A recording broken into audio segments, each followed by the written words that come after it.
నమస్కారం. సిటీ కృష్ణతేజ వార్తలకు స్వాగతం. ముఖ్యాంశాలు. తిరుపతి నగరపాలక సంస్థ పరిధిలోని టీటీడీ ఆస్తులకు చెల్లించాల్సిన బకాయిలు విడుదల చేయండి. అసెంబ్లీలో తిరుపతి ఎమ్మెల్యే ఆరణి వాణి. రైతులకు కంటతడి పెట్టిస్తున్న బంతిపూలు. కిలో బంతిపూలు ₹1 పడిపోవడంతో కుదేలవుతున్న బంతిపూల రైతులు. City Krishna Teja channel special story. చిత్తూరులో రోడ్డు విస్తరణ పనులు 45 రోజుల్లో పూర్తి చేస్తాం. నగరపాలక సంస్థ కమిషనర్ నరసింహప్రసాద్ వెల్లడి. ఇక వార్తల్లోని వివరాలు. శ్రీకాళహస్తీశ్వరాలయంలో శ్రీ గురుదక్షిణామూర్తి స్వామి వారి అభిషేక సేవ వేదోక్తంగా నిర్వహించారు. అధిక సంఖ్యలో భక్తులు గురుదక్షిణామూర్తి అభిషేక సేవలో పాల్గొని గురు అనుగ్రహం కోసం ప్రార్థించారు. శ్రీకాళహస్తీశ్వరాలయంలో గురువారం గురుదక్షిణామూర్తి అభిషేక సేవ శాస్త్రోక్తంగా చేపట్టారు. ఆలయ ఉప ప్రధాన అర్చకులు కరుణాకర గురుకుల ఆధ్వర్యంలో వేద పండితులు కలశస్థాపన పూజలు చేపట్టి వివిధ రకాల సుగంధ ద్రవ్యాలతో దక్షిణామూర్తి అభిషేకాలు చేపట్టారు. వేద మంత్రోచ్చారణల నడుమ అభిషేకాలు నిర్వహించారు. అనంతరం స్వామివారికి వివిధ రకాల పుష్పాలు, స్వర్ణాభరణాలతో దివ్యాలంకారాలు చేశారు. అనంతరం ధూపదీప నైవేద్యాలు నివేదించి పూర్ణహారతులు సమర్పించారు. ఈ అభిషేక సేవలో విశేష సంఖ్యలో భక్తులు పాల్గొని గురుదక్షిణామూర్తి స్వామి వారి అనుగ్రహం కోసం ప్రార్థించారు. ఈ కార్యక్రమంలో Karunakara Gurukul temple inspector Hari Yadav, temple superintendent Nagabhushanam Yadav, ఆలయ అధికారులు పాల్గొన్నారు. శ్రీకాళహస్తికి సమీపంలోని Indian Institute of Science Education మరియు రీసెర్చ్లో ఈ నెల ఫిబ్రవరి 28 నుంచి నిర్వహించే జాతీయ సైన్స్ దినోత్సవానికి విస్తృత ఏర్పాట్లు జరుగుతున్నాయి. ఈ నెల ఫిబ్రవరి 28 నుంచి మార్చి 2వ తేదీ వరకు నిర్వహించడానికి ఐసర్ అధికారులు నిర్ణయించినట్లు తెలిపారు. ఇక్కడ ఐసర్ ఏర్పాటు చేసి 11 సంవత్సరాలు పూర్తి చేసుకుందని నిర్వాహకులు వివరించారు. సైన్స్ దినోత్సవానికి ఈ ఏడాది మెగా స్కైలైన్స్ అవుట్ రీచ్ ఫెస్టివల్గా తమ కేంద్రం అభివృద్ధి చెందిందన్నారు. ఈ కార్యక్రమాలు స్థానికంగానే కాకుండా ఆంధ్ర రాష్ట్రంలో కూడా ప్రత్యేక గుర్తింపు పొందుతుందని వివరించారు. దేశ నలుమూలల నుంచి వచ్చే వేలాది మంది సందర్శకులకు ఆకర్షణగా నిలుస్తుందని తెలిపారు. 2026 ఎడిషన్ ఇప్పటి వరకు అతిపెద్దదిగా ఉండబోతుందని నిర్వాహకులు మీడియా సమావేశంలో వివరించారు. ప్రతి ఒక్కరికి ఐసర్ గురించి అవగాహన కలిగించడానికి 200కు పైగా ఇంటరాక్టివ్ కార్యక్రమాలను రూపొందించినట్లు వివరించారు. ప్రదర్శనలతో పాటు ఆచరణాత్మక ప్రయోగాలను కలిగి ఉందని తెలిపారు. ఈ కార్యక్రమంలో గణితం, భౌతిక శాస్త్రం, రసాయన శాస్త్రం, జీవశాస్త్రం, భూమి, వాతావరణ శాస్త్రాలు, కంప్యూటర్ సైన్స్ వంటి విస్తృత విభాగాల్లో ప్రదర్శనలు ఉంటాయన్నారు. సందర్శకులను ఉత్తేజపరిచే ప్రయోగాలను అన్వేషించవచ్చని వివరించారు. సమస్య పరిష్కార సవాళ్లలో విద్యార్థులు, సందర్శకులు పాల్గొనవచ్చన్నారు. ప్రత్యేక డాక్యుమెంటరీలను చూడవచ్చని తెలిపారు. మార్చి 2న ఈ ప్రదర్శన గొప్ప శాస్త్రీయ వారసత్వాన్ని గుర్తు చేస్తుందని తెలిపారు. IISER Tirupati institute director professor Kaustav Nanyal, chemistry HOD, Indian Institute of Technology, Bombay professor Ruchi, జిల్లాలో ఈ వేడుక శాస్త్ర సాంకేతిక పరిజ్ఞానంలో గొప్ప మైలురాయని తెలిపారు. జనసేన పార్టీ క్రియాశీలక సభ్యత్వ నమోదు కార్యక్రమం ఎమ్మెల్యే ఆరణి శ్రీనివాసులు కార్యాలయ ఆవరణలో ఆరణి మదన్ గురువారం ఉదయం ప్రారంభించారు. ఆరణి మదన్ తన సభ్యత్వాన్ని రెన్యువల్ చేసుకుని సభ్యత్వాన్ని ప్రారంభించారు. జనసేన క్రియాశీలక సభ్యత్వ నమోదులో పార్టీ నాయకులు, వీర మహిళలు, సాధకులు కీలకంగా వ్యవహరించాలని ఆరణి మదన్ కోరారు. రెన్యువల్స్తో పాటు కొత్త సభ్యత్వంతో పార్టీని ప్రజలకు చేర్చాలని ఆయన సూచించారు. జనసేన పార్టీ సిద్ధాంతాలు ఇంటింటికి తీసుకువెళ్లడంతో పాటు క్షేత్రస్థాయిలోని సమస్యలు తెలుసుకోవాలని ఆయన కోరారు. 2023లో 4124 మంది సభ్యత్వం ఉంటే 2025 నాటికి తిరుపతిలో 16,065 మందికి చేరి రాయలసీమలో మొదటి స్థానంలో నిలిచిందని ఆయన వివరించారు. జనజీతరాన్ని పార్టీకి చేరువ చేసేందుకు ప్రతి ఒక్కరూ బాధ్యత తీసుకోవాలని కోరారు. పార్టీ సభ్యత్వం తీసుకున్న ఉద్యమికి 5 లక్షల బీమా సౌకర్యం పార్టీ కల్పించి వారి కుటుంబ సభ్యులకు భరోసానిస్తుందని ఆయన చెప్పారు. ఉద్యమి సహజ మృతికి ₹1,00,000, చిన్న ప్రమాదానికి ₹50,000, ప్రమాద తీవ్రత ఎక్కువగా ఉంటే ₹2,00,000 బీమా లభిస్తుందని ఆయన వివరించారు. పార్టీ నాయకత్వంలో గానీ, నామినేటెడ్ పదవుల్లో గానీ ఇకపై సభ్యత్వం ఉన్నవారికే దక్కుతాయని ఆయన తెలిపారు. మార్చి 10వ తేదీ వరకు జరిగే సభ్యత్వ నమోదును విజయవంతం చేయాలని జనసేన పార్టీ శ్రేణులకు పిలుపునిచ్చారు. పార్టీ బలోపేతంలో ప్రదాతలు కూడా ఎంతో ముఖ్యమని ఉమ్మడి జనసేన పార్టీ అధ్యక్షులు పసుపులేటి హరిప్రసాద్ అన్నారు. సభ్యత్వ నమోదులో తిరుపతిని మొదటి స్థానంలో నిలిపేందుకు ప్రతి ఒక్కరూ భాగస్వామ్యం కావాలని ఆయన కోరారు. జనసేన పార్టీ బలోపేతానికి రెన్యువల్స్తో పాటు కొత్త సభ్యత్వం ఎక్కువగా చేసేందుకు ప్రతి ఒక్కరూ తోడ్పాటును అందించాలని కోరారు. ఈ కార్యక్రమంలో జనసేన పార్టీ నగర అధ్యక్షులు రాజారెడ్డి తదితరులు పాల్గొన్నారు. శంభోలింగ స్వామి ఆలయ పునర్నిర్మాణ పనులు ప్రారంభమయ్యాయి. శ్రీకాళహస్తి మండలంలోని చుక్కలనిడిగల్లు ఎస్టీ కాలనీలో దాదాపు 500 ఏళ్ల క్రితం నాటి పురాతన శంభోలింగ స్వామి శివాలయం దీనస్థితికి చేరుకుంది. దీంతో ఆలయ పునర్నిర్మాణ పనుల నిర్మాణానికి శ్రీవాణి ట్రస్ట్ తరపున ₹20 లక్షల ఆర్థిక సహాయం అందజేయడంతో ఈ ఆలయానికి భూమి పూజ నిర్వహించారు. పలువురు ప్రముఖులు మరియు శ్రీకాళహస్తి సిడిపిఓ శాంతిదుర్గ భూమి పూజ కార్యక్రమంలో పాల్గొన్నారు. ఆలయ నిర్మాణం చేపట్టిన గ్రామస్తులకు అభినందనలు తెలిపారు.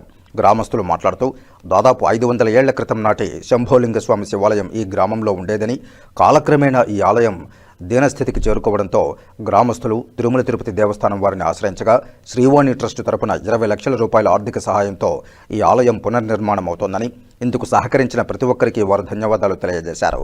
త్వరలోనే తమ గ్రామంలో అత్యంత అద్భుతంగా నిర్మితమవుతున్న శివాలయంతో తమ గ్రామం సుభిక్షంగా ఉంటుందని ఆశాభావం వ్యక్తం చేశారు. ఇది పురాతన దేవాలయం. ఇక్కడ దూర్జటి మహాకవి డైలీ వచ్చి ఇక్కడ పూజ చేసుకొని స్వర్ణముఖి నదిలో స్నానం చేసి పోయే అతను. ఇక్కడ శివాలయము, నందీశ్వరుడు, పరిపాటమ్మ, సుబ్రహ్మణ్య స్వామి, ఈ దేవతలందరూ ఇక్కడ ప్రతిష్ఠించినారు. ఇప్పుడు పాడుపడిపోయింది కాబట్టి దీన్ని బాగా అభివృద్ధి చేయాలనే ఉద్దేశంతో దీన్ని డెవలప్ చేస్తున్నారు. దీనికి అందరూ సహకరించాల్సింది. ఎమ్మెల్యే గారు దీన్ని చొరవ తీసుకుని అభివృద్ధికి చేయాలని సంకల్పంతో ఉన్నాడు. శ్రీకాళహస్తిలోని ప్రభుత్వ ఆసుపత్రి వద్ద ఉన్న దుకాణాలకు విద్యుత్ మరియు మంచినీటి సౌకర్యాలు కల్పించాలంటూ సిపిఐ ఏరియా కార్యదర్శి జనమాల గురవయ్య ఆధ్వర్యంలో దుకాణదారులు ధర్నా నిర్వహించారు. శ్రీకాళహస్తి పురపాలక సంఘ కార్యాలయం వద్ద జరిగిన ఈ ధర్నాను ఉద్దేశించి సిపిఐ శ్రీకాళహస్తి పట్టణాధ్యక్షుడు గోపి మాట్లాడుతూ గత 30 సంవత్సరాలుగా శ్రీకాళహస్తి మార్కెట్ వద్ద ఏర్పాటు చేసుకున్న దుకాణాలను అక్కడ నుంచే తొలగించి శ్రీకాళహస్తి ఏరియా ఆసుపత్రి వద్ద దుకాణదారులకు స్థలాలను కేటాయించి దుకాణాలను ఏర్పాటు చేసుకుని 18 నెలలు అవుతూ ఉన్నా ఇంతవరకు విద్యుత్ శాఖ కానీ నగరపాలక సంఘం కానీ ఆ దుకాణాలకు విద్యుత్ సౌకర్యాలు కానీ మంచినీటి సౌకర్యం కానీ కల్పించలేకపోవడంతో అక్కడ దుకాణాలు ఏర్పాటు చేసుకున్న దుకాణదారులు అనేక రకాలుగా ఇక్కట్లు పడుతున్నారని, ఇకనైనా అధికారులు స్పందించి దుకాణదారులకు విద్యుత్ మరియు మంచినీటి సౌకర్యాలను కల్పించాల్సిందిగా వారు అధికారులను కోరారు. శ్రీకాళహస్తి పట్టణం నందు మార్కెట్ దగ్గర ఉన్న కాలువ పక్కన పెట్టుకున్న బొంగులు గత 35-40 సంవత్సరాలుగా జీవిస్తున్నారు. అక్కడ కోర్టు తీర్మానించింది, మీకు వేరే చోట సదుపాయాలు కల్పించి మిమ్మల్ని సదుపాయాలు చేసి చూస్తామని చెప్పేసి మున్సిపల్ అధికారులు తీసుకొచ్చి ఏరియా హాస్పిటల్కి ఆపోజిట్ పెట్టడం జరిగింది. పెట్టి 17 నెలలు జరుగుతూ ఉంది. ఈ 17 నెలలుగా వాళ్ళకి ఎలాంటి సదుపాయాలు లేకుండా ఉన్న బొంగులు కూడా పగలగొట్టేసి మొన్న 22వ తారీఖు ఒక బండిని తగలబెట్టేశారు. అంతకుముందు 2 బొంగులు ఎత్తుకెళ్ళిపోయారు. ఈ విధంగా జరుగుతూ ఉంది. మున్సిపల్ కమిషనర్ గారు దీని మీద గుర్తించి వెంటనే చర్యలు తీసుకుని కరెంటు, నీళ్లు సౌకర్యం కల్పించాలనేసి పార్టీ తరఫున సిపిఐ డిమాండ్ చేస్తా ఉంది. 12వ అదనపు జిల్లా న్యాయస్థాన పబ్లిక్ ప్రాసిక్యూటర్గా నియమించబడిన జయసారథిని న్యాయవాదులు సత్కరించారు. శ్రీకాళహస్తిలోని కోర్టు సముదాయంలో ఉన్న 12వ అదనపు జిల్లా కోర్టుకు పబ్లిక్ ప్రాసిక్యూటర్గా ఏపీ ప్రభుత్వంచే ఎన్నికైన న్యాయవాది దారవనేని జయసారథిని పలువురు న్యాయవాదులు అభినందించి ఘనంగా సత్కరించారు. 12వ అదనపు జిల్లా న్యాయస్థానం పబ్లిక్ ప్రాసిక్యూటర్ దారవనేని జయసారథి మాట్లాడుతూ తాను గత 30 సంవత్సరాలుగా శ్రీకాళహస్తిలో న్యాయవాదిగా అనేక సేవా కార్యక్రమాలు నిర్వహిస్తూ న్యాయస్థానంలోని పలు పదవులతో అనేక మందికి సేవలు అందించానని, తన సేవలను గుర్తించి నేడు ఏపీ ప్రభుత్వం తనను శ్రీకాళహస్తిలోని 12వ అదనపు జిల్లా న్యాయస్థానానికి పబ్లిక్ ప్రాసిక్యూటర్గా నియమించినందుకు ప్రభుత్వానికి ధన్యవాదాలు తెలియజేశారు. ప్రతి ఒక్కరికి న్యాయం అందే విధంగా తాను కృషి చేసి ప్రతి ఒక్కరికి న్యాయం జరిగే విధంగా తాను న్యాయం పక్షాన నిలబడతానని తెలిపారు. అడ్వకేట్ని గత 30 సంవత్సరాలుగా అడ్వకేట్గా ప్రాక్టీస్ చేస్తున్నాను. నేను గతంలో ఏదో చిన్న పోస్టులన్నీ చేశాను. మన న్యాయ సేవా సమితులకి, దీనికి మన లోక్ అదాలతుల్లో కూడా చాలా సేవలు చేశాను. లీగల్ రిటైనర్గా కూడా పనిచేశాను. ఇవన్నీ గుర్తించి గవర్నమెంట్ వారు మాకు ఈ సంవత్సరం అడిషనల్ పబ్లిక్ ప్రాసిక్యూటర్గా 12th ADJ కోర్టుకి నియమించడం జరిగింది. దీనికి నేను సత్వరమైన న్యాయం చేస్తానని, ఎటువంటి భేషాలకు పోనని, అందరికీ నిష్పక్షపాతంగా పార్టీలకు అతీతంగా సేవ చేస్తానని నేను చేసి సభాపూర్వక నేను ఎటువంటి న్యాయం నా చేతనంత న్యాయం చేస్తానని కూడా విన్నవిస్తున్నాను. తన భార్య గంగా జానకి ఉద్దేశపూర్వకంగానే తనను రోడ్డున పడేసేందుకు ప్రయత్నిస్తోందని, వారసత్వంగా రావాల్సిన ఆస్తిని దక్కించుకోవడానికి నకిలీ పత్రాలు సృష్టించి మోసాలకు పాల్పడుతోందని భర్త క్రాంతి కుమార్ తిరుపతి ప్రెస్ క్లబ్లో గురువారం మీడియా సమావేశంలో ఆవేదన వ్యక్తం చేశారు.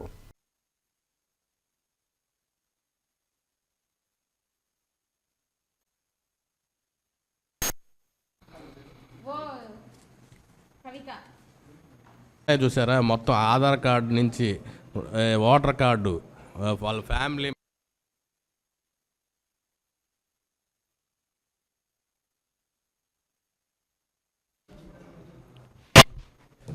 ఓం నమో వెంకటేశయ్య. అందరికీ నమస్కారం. ఓం నమో వెంకటేశాయ నమ. అందరికీ నమస్కారం. కే గంగా జానకి అని చెప్పి రీసెంట్గా ఆమె ప్రెస్ మీట్ పెట్టడం జరిగింది. దానికి వివరణ కోసం మేము ఇప్పుడు ప్రెస్ మీట్ పెట్టుతున్నాం.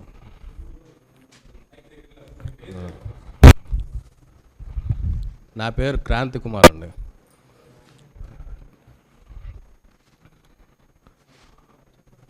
హలో, అదే దాని గురించి వివరణ ఇవ్వడానికి మాత్రం మేము ఇప్పుడు రావడం జరిగింది.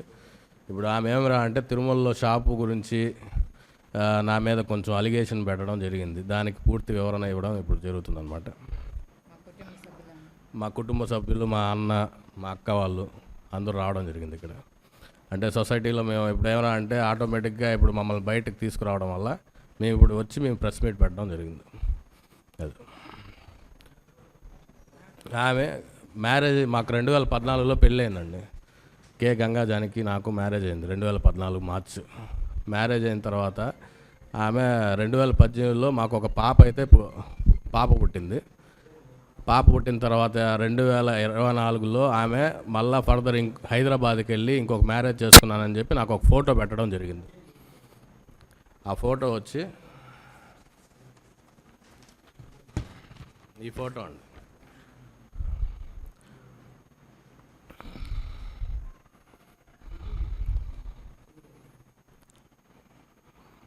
వాట్సాప్ ద్వారా వచ్చింది నాకు ఈ ఫోటో.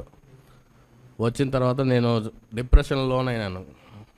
చాలా రోజులు డిప్రెషన్ లోన్ అయ్యేసి తెలిసిన తర్వాత నేను డిప్రెషన్ లోన్ అయ్యేసి సూసైడ్ అటెంప్ట్ చేశానండి. సూసైడ్ అటెంప్ట్ చేసి నేను హాస్పిటల్లో కూడా చేరానండి. హాస్పిటల్కి సంబంధించిన బిల్ ఇది, శ్రీ హాస్పిటల్.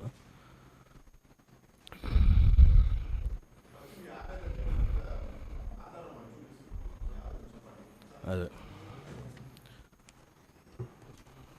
వెళ్ళిపోయింది. ఆమెకి ఇక్కడికి కానీ ఎటువంటి సంబంధం లేదండి.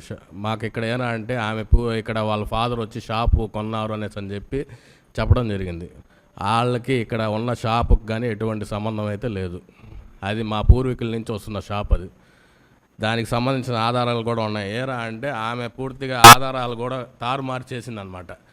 ఈ ఆధార్ కార్డు కానీ వాళ్ళ ఫాదర్ డెత్ సర్టిఫికేట్ కానీ అంతా ట్యాంపరింగ్ చేశారు. ఇది ఒరిజినల్ ఆధార్ అండి, వాళ్ళ ఫాదర్ది. ఇది ఒరిజినల్ ఆధార్ కార్డు.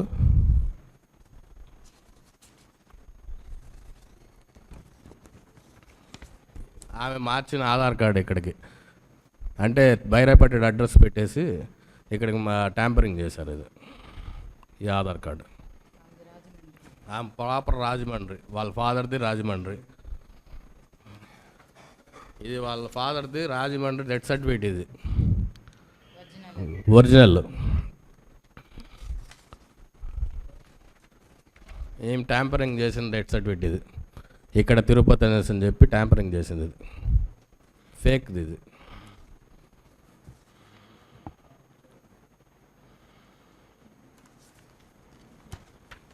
ఆమె హైదరాబాద్కి వెళ్ళిపోయిన తర్వాత హోటల్ పెట్టిందనమాట. అక్కడ హోటల్ చిన్నారెడ్డి చేపల పులుసు అని చెప్పేసి స్టార్ట్ చేశారనమాట. ఆమె స్టార్ట్ చేసి అక్కడే 5 నెలలు కాపురం ఉంది. నా ఇల్లు అడ్రస్ కూడా మా దగ్గర వివరాలు ఉన్నాయి పూర్తిగా. ఆమె ఏమరా అంటే ఇక్కడికి వచ్చి ఇబ్బంది పెడుతూ మమ్మల్ని, మా ఫ్యామిలీని హెరాస్ చేస్తూ చాలా ఇదిగా ప్రవర్తిస్తుంది.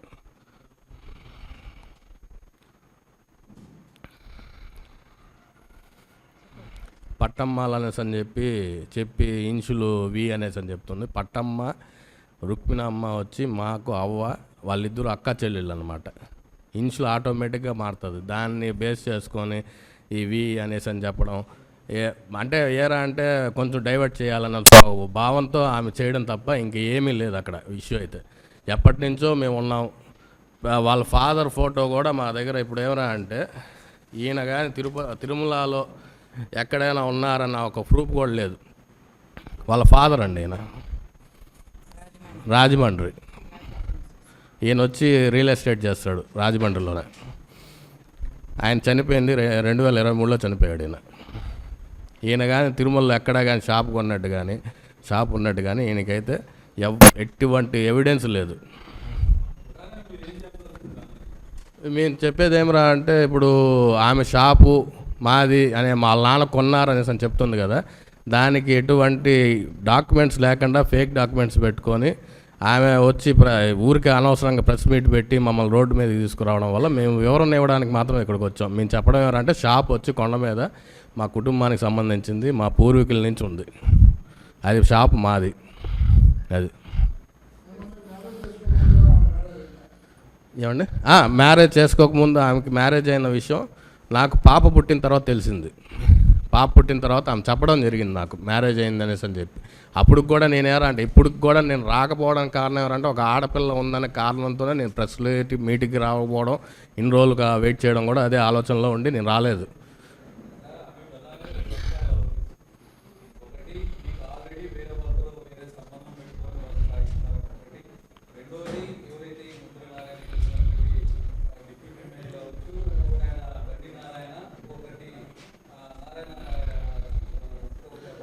అలాంటి దాడులు అయితే మేము చేసేవాళ్ళం కాదు. మాకు ఆ దాడులకి ఎటువంటి సంబంధం లేదు. నారాయణ కానీ భాను రాయలన్న కానీ వాళ్ళందరూ కూడా మాకేమంటే మామూలు చిన్నప్పటి నుంచి మేము తెలుసు, అంతే నార్మల్గా ఉంటాం తప్ప మాకు వాళ్ళకి ఇంత ఈ విధమైన సన్నిహితం ఈమె మీద కుట్రపడిన పరిస్థితి అయితే ఎటు పరిస్థితిలో లేదు.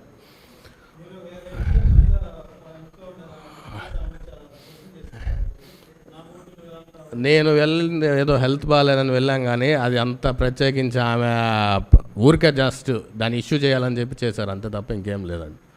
అది కూడా ఇంకేమైనా అంటే కోర్టులోకి ఆల్రెడీ వేస్తున్నాం, మేము డివోర్స్కి దానికి వేస్తున్నాం, ప్రాసెస్ జరుగుతుంది. అదే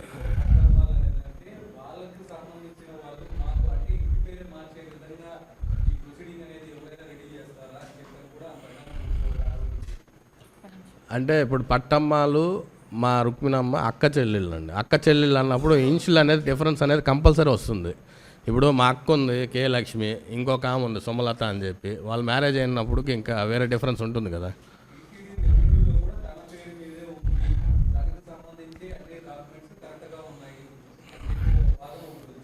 అవునండి, అది కూడా అదైతే నాకు తెలిసింది ఏంటంటే ఆ ఫేక్ ఈ విధంగా పెట్టిందని మీకు చూపించాను కదా డాక్యుమెంట్స్, ఫేక్ డాక్యుమెంట్స్ పెట్టడం జరిగింది. అది కూడా నేను సార్కి ఎస్ఐ ఆఫీసర్ గారికి నేను రిపోర్ట్ కంప్లైంట్ కూడా ఇవ్వడం జరిగింది. దాని మీద ఈ విధంగా చేసింది ఈ సిచ్యువేషన్ అని చెప్పి పూర్తి కంప్లైంట్ కూడా ఇచ్చాను నేను. మా హ్యాండ్ ఓవర్లోనే ఉంది. రికార్డ్ అంతా మా నాన్నమ్మ పేరు మీద ఉంది, మా ఫ్యామిలీకి సంబంధించిన పేరు మేమే రన్ చేస్తున్నాం. అదే అంటే గొడవ చేస్తుంది, వచ్చి అక్కడికి వచ్చి గొడవ చేయడం, ఇష్యూ చేయడం, అదే ఈ మీడియాకి పెట్టడం అలాంటివి చేస్తుంది ఆమె. అదే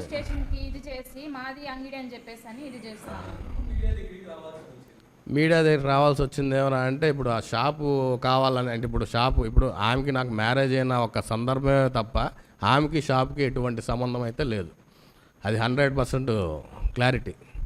ఇప్పుడు ఏమన్నా అంటే మ్యారేజ్ చేసుకొని ఇప్పుడు ఆమె పోయి బయటికి వెళ్ళిపోయింది, వచ్చి ఇప్పుడు ఈ విధంగా ఆస్తి ఇప్పుడు ఉన్న ప్రాపర్టీ కోసం దానికోసం గొడవ పడుతుంది, కావాలనే వాళ్ళు ఇష్యూ చేస్తూ వస్తున్నారు అంతే.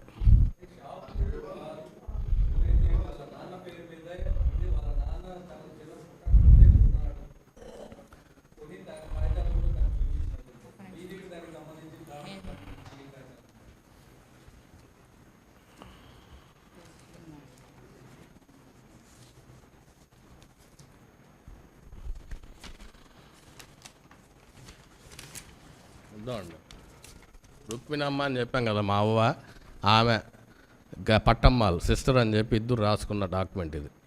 అప్పుడెప్పుడో రాసుకున్న డాక్యుమెంట్ ఇది. ఈ డాక్యుమెంట్ కె నారాయణ స్వామి మా తాత. మా తాత అంటే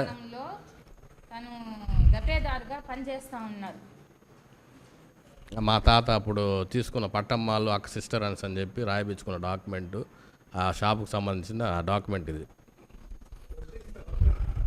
ప్రొసీడింగ్స్లో పట్టమ్మాల పేరు ఉంది, పట్టమ్మాలనే ఉంది.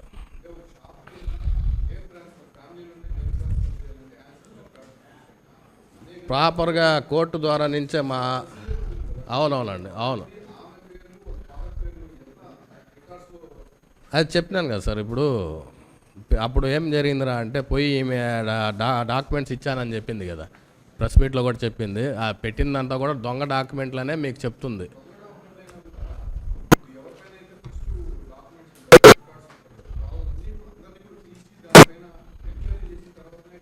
ఎంక్వైరీ చేయమని చెప్పి ఇప్పుడు మేము ఇచ్చిండేది కంప్లైంట్ కూడా. అంటే మేనేజ్ చేశారు. ఇప్పుడు ఇంకోటి ఏమరా అంటే ఆమె హెల్ప్ చేసేవాళ్ళు ఇక్కడ చాలామంది ఉన్నారండి, పెద్ద పెద్ద వాళ్ళు చాలామంది ఉన్నారు, హెల్ప్ చేస్తున్నారు, అంటే బ్యాక్ సపోర్ట్ చేస్తున్నారు. దాంట్లో కొంతమంది పేర్లు మేము చెప్పకూడదు, ఆ పరిస్థితి కాదని చెప్పి మేము చెప్పలేదు. ఇక్కడ ఆమె నాన్ లోకల్ అయ్యింది వచ్చి ఇక్కడ ఎంత ఇది చేస్తుందంటే లేదండి, డిపార్ట్మెంట్లో ఎవరు లేరు. నేను చెప్పే బయట నుంచి సపోర్ట్ చేసే వాళ్ళు చాలామంది ఉన్నారని చెప్పాను. చేయాల్సింది వాళ్ళే. అందుకే మేమేమరా అంటే వాళ్ళకి తెలియపరిచేయడానికి మేము పక్క కంప్లైంట్ ఇచ్చి డాక్యుమెంట్స్ అన్నీ సబ్మిట్ చేసాం. మేము కోర్టు ద్వారా మా అవ్వ తీసుకొచ్చుకునిందండి. అదిగోండి అదే రుక్మిణమ్మ ఆమె తీసుకొచ్చింది. ఆమె కింద మేము వారసుల కింద మేము ఉన్నాం అంతే. పెట్టామండి, జరుగుతుంది, ప్రాసెస్ అయితే జరుగుతుంది దాని మీద.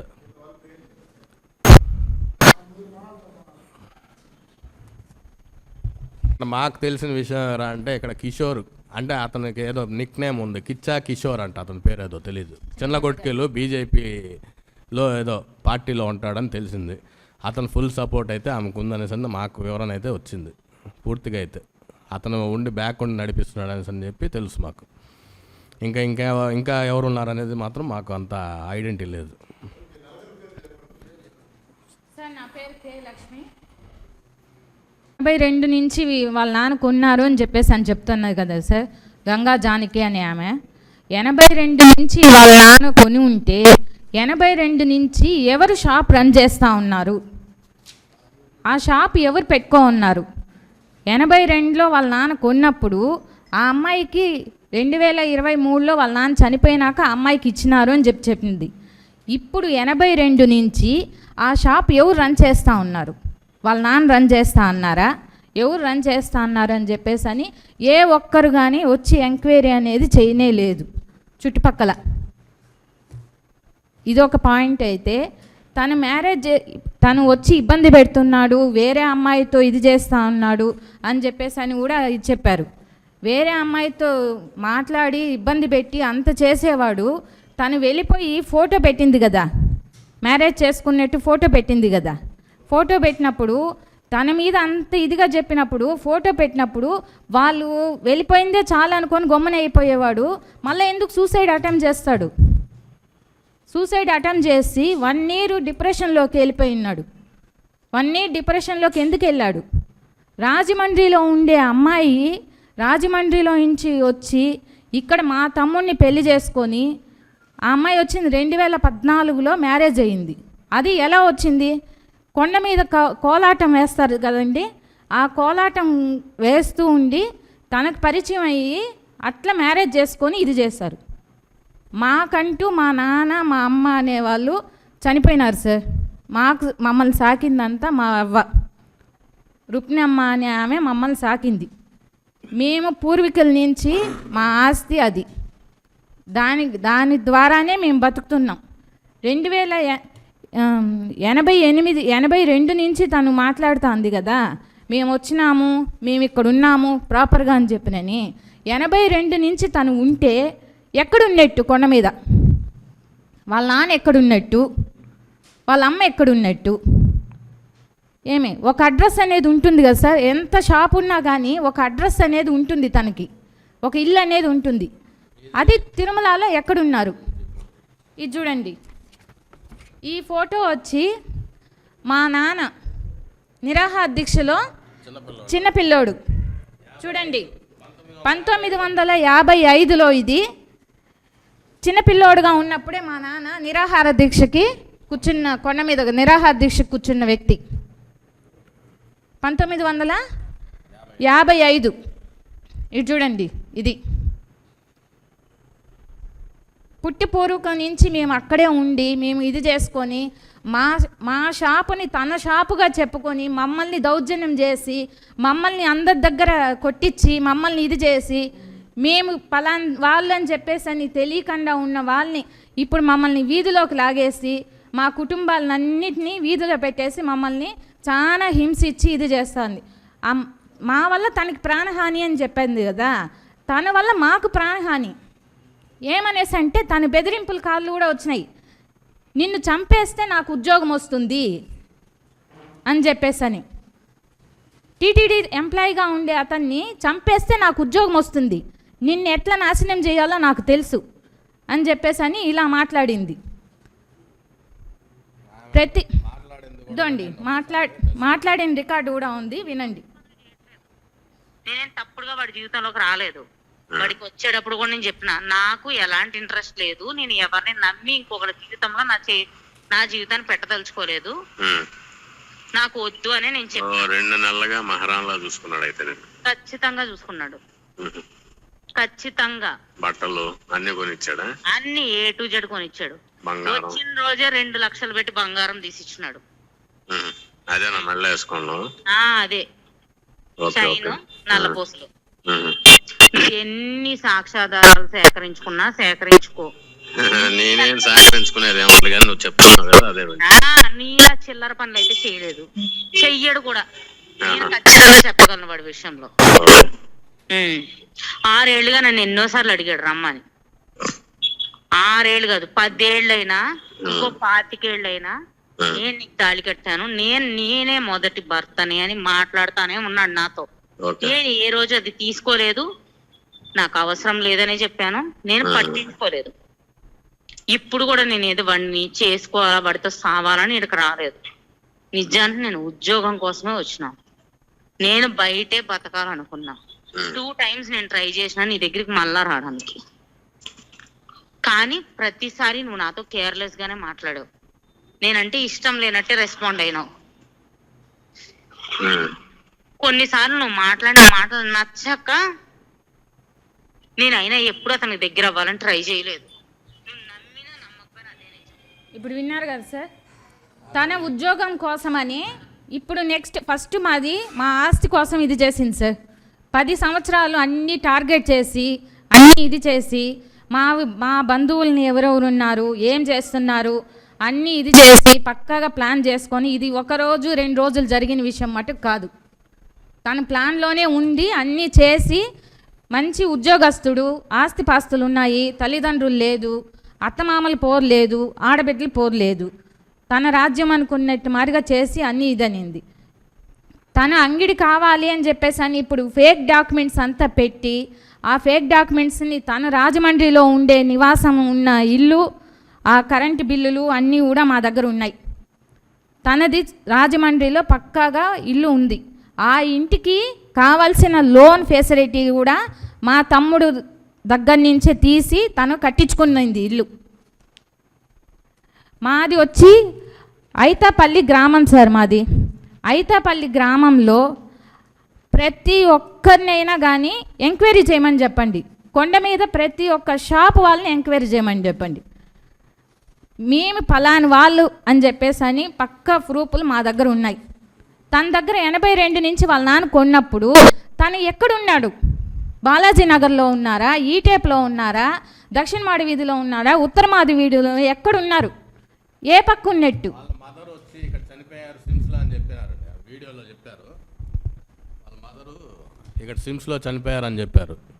ఇక్కడ చూడండి, వాళ్ళ మదరు వచ్చి రాజమండ్రిలో దహనక్రియలు చేసిన స్లిప్ ఇది.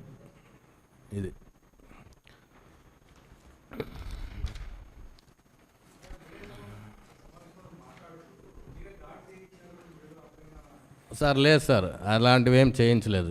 మాకు అంత అవసరం కూడా లేదు. ఆమె మీద దాడి చేయించాల్సినంత అవసరం కూడా మాకు లేదు.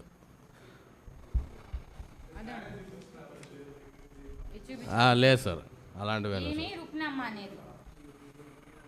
ఏమండి పెద్ద రుక్మిణమ్మ మా అవ్వ, ఈమె సిస్టరే పట్టమ్మాలు.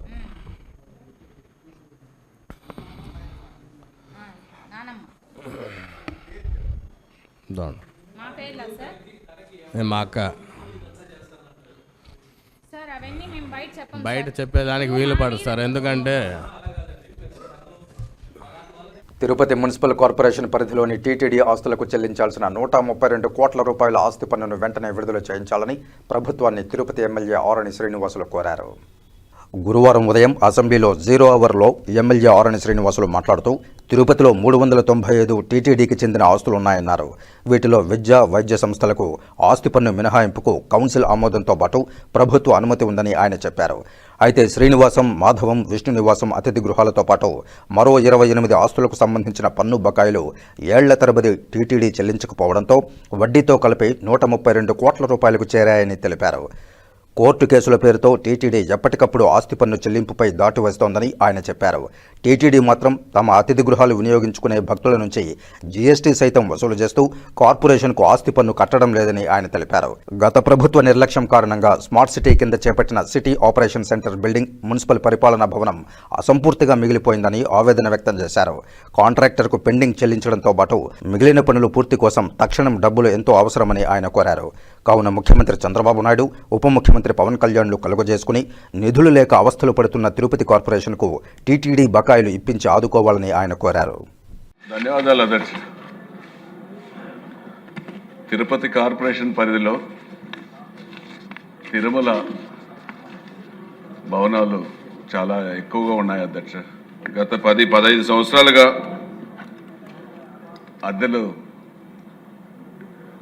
మన మున్సిపల్ ట్యాక్స్ పెండింగ్ పెట్టారు అధ్యక్ష. దాదాపు 132 కోట్లు తిరుపతి కార్పొరేషన్ పరిధిలో ఉన్న టీటీడీ భవనాల అద్దెలు పెండింగ్ పెట్టారు.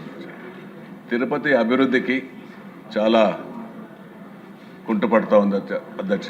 తిరుపతి కార్పొరేషన్లో వచ్చే రెవెన్యూ, శాలరీలకు, లైటింగ్లకు, మినిమం ఖర్చులకు, ఇతరత్ర మిస్లేనియస్ ఎక్స్పెండిచర్కే సరిపోతుంది అధ్యక్ష. తిరుపతి తిరుమల దేవస్థానం అంతా ఒకటే అధ్యక్ష. తిరుమల వాళ్ళు ఈ బకాయిలు ఉన్న అతిథి భవనాలు, స్కూల్స్, కాలేజీలు, హాస్పిటల్స్, అడ్మినిస్ట్రేటివ్ బిల్డింగ్స్, అదేవిధంగా చాలా తిరుమలకు సంబంధించిన సముదాయాలు ఎక్కువ తిరుపతిలోనే ఉన్నాయి అధ్యక్ష. అంతేకాకుండా తిరుపతికి ప్రతిరోజు తిరుపతికి ఒక 50-60 వేల మంది నివాసం ఉండే విధంగా హోటల్స్, హోమ్ స్టేలు, గెస్ట్ హౌస్లు ఎక్కువగా ఉన్నాయి అధ్యక్ష.